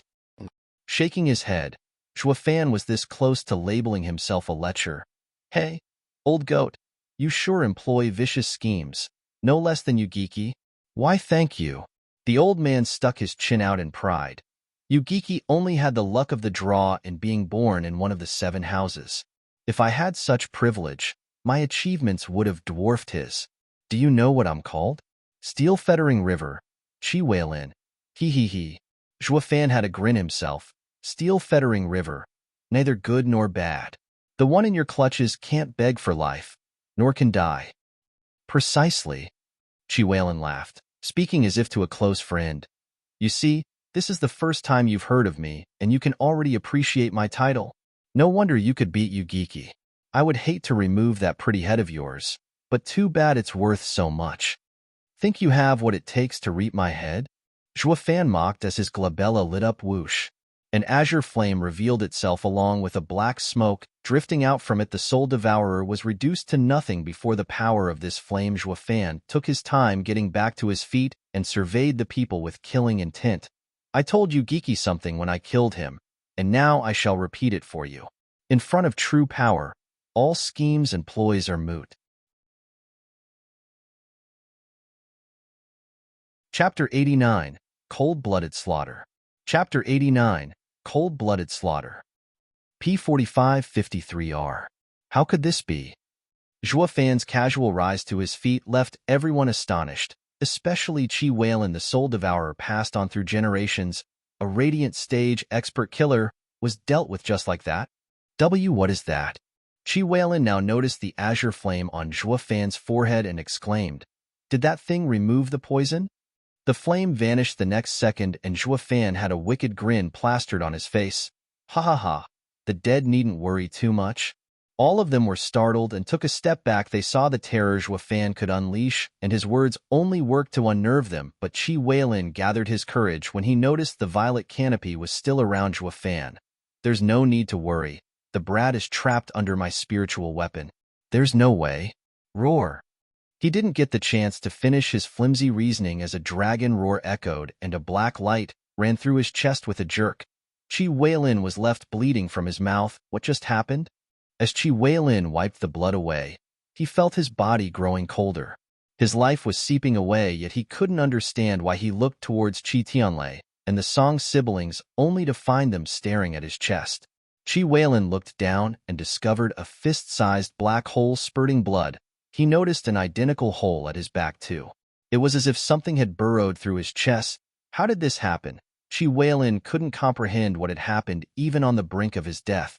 But when he looked at Fan, his eyes narrowed. Fan was gasping beneath the violet canopy after using close to half of his energy, but his hand was still in the form of a dragon claw. It just so happened that there was also a fist-sized hole in the canopy, aligned with his chest. Only now did the horror and dread of what transpired got to Chi Wailin. Monster. To force your way through a 4th-grade spiritual weapon with only your body strength. Bam! His body hit the ground hard. His eyes were still shocked and incredulous of what came to pass. Fan killed him in an instant despite being trapped. Not even a profound heaven expert could display such power if they were in Fan's place.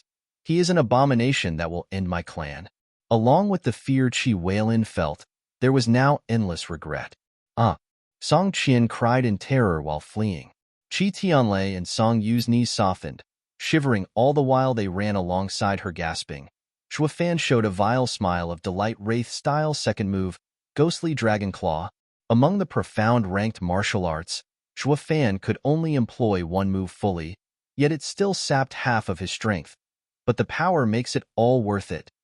The Wraith style was suited to a body cultivator. The stronger the body, the more outrageous the blows. However, the end result exceeded Fan's imagination. It was a perfect match for his 5th-grade demonic treasure body. At first, he only thought of giving it a shot in breaking the 4th-grade spiritual weapon. Yet the result showed that the spiritual weapon was like paper in front of the ghostly dragon claw. I was right in my course of action. Since my freaky body refining worked, a stronger martial art was only fitting. Fan revealed a radiant smile then. His wings whipped out with a flurry rumble. The broken violet canopy turned to pieces and Zhuo Fan eyed the trio in the distance with coldness.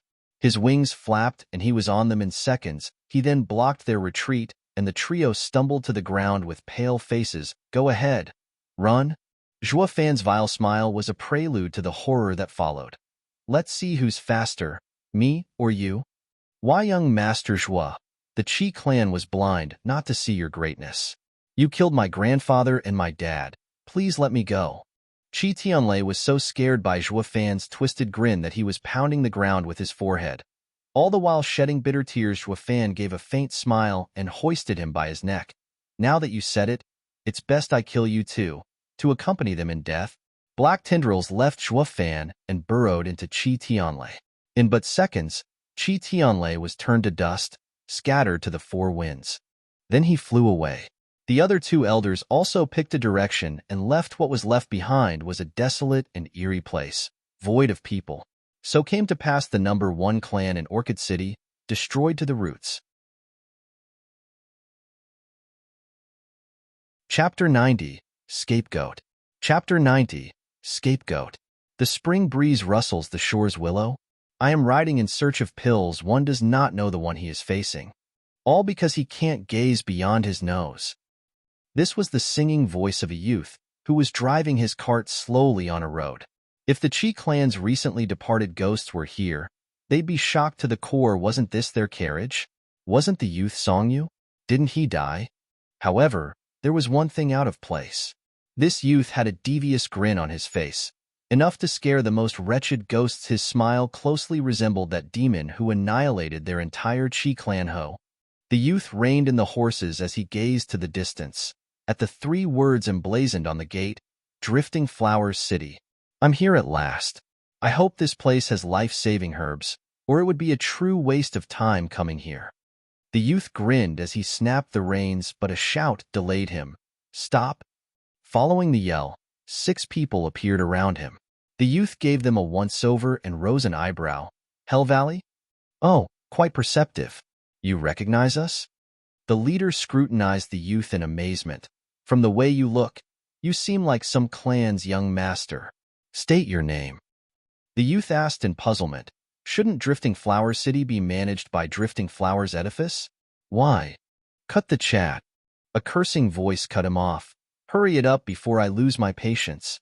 If this place didn't belong to Drifting Flowers Edifice, I would have killed you just from you being so slow on the uptake.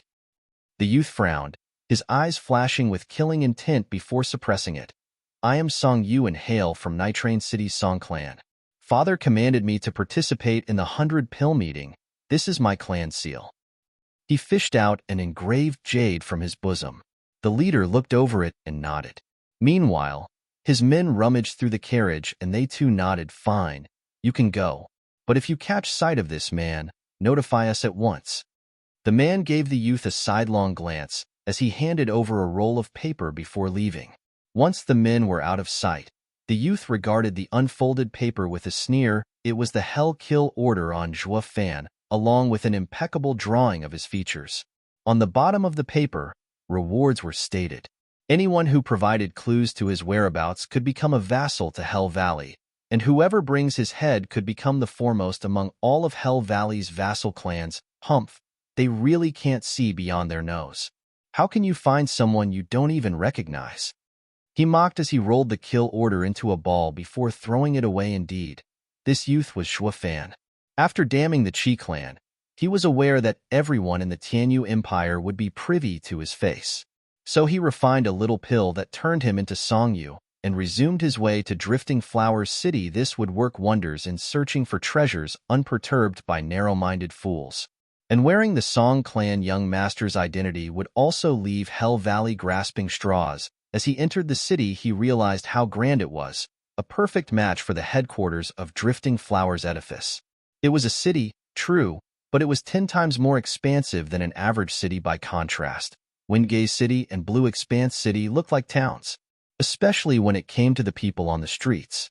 There were many young masters of clans wandering about, but the difference was they were all from first-rate clans. These young heirs were more important than the clan head or elders of a third-rate clan. This made the third-rate young master, whom Zhuo Fan was impersonating, looked like a beggar with a bitter smile. He snapped the reins for picking up speed. He'd best find lodgings fast, or he'd feel dwarfed in this crowd. He assumed that posing as Songyu was a walk in the park. But now that he got here, he knew that third-rate clansmen were a rarity, as most of the people in the city were from the second- and first-rate clans. Instead of blending in, I became the odd one out. Zhua Fan's carriage creaked down the street before finally stopping in front of a tavern owner. "Do you have a room available?" Zhua Fan asked the man at the counter. The man looked up, then returned to counting his profit. "Hey, now you really aren't looking beyond your nose." If not for his sister's presence, he'd be going in much more gory details. Sigh.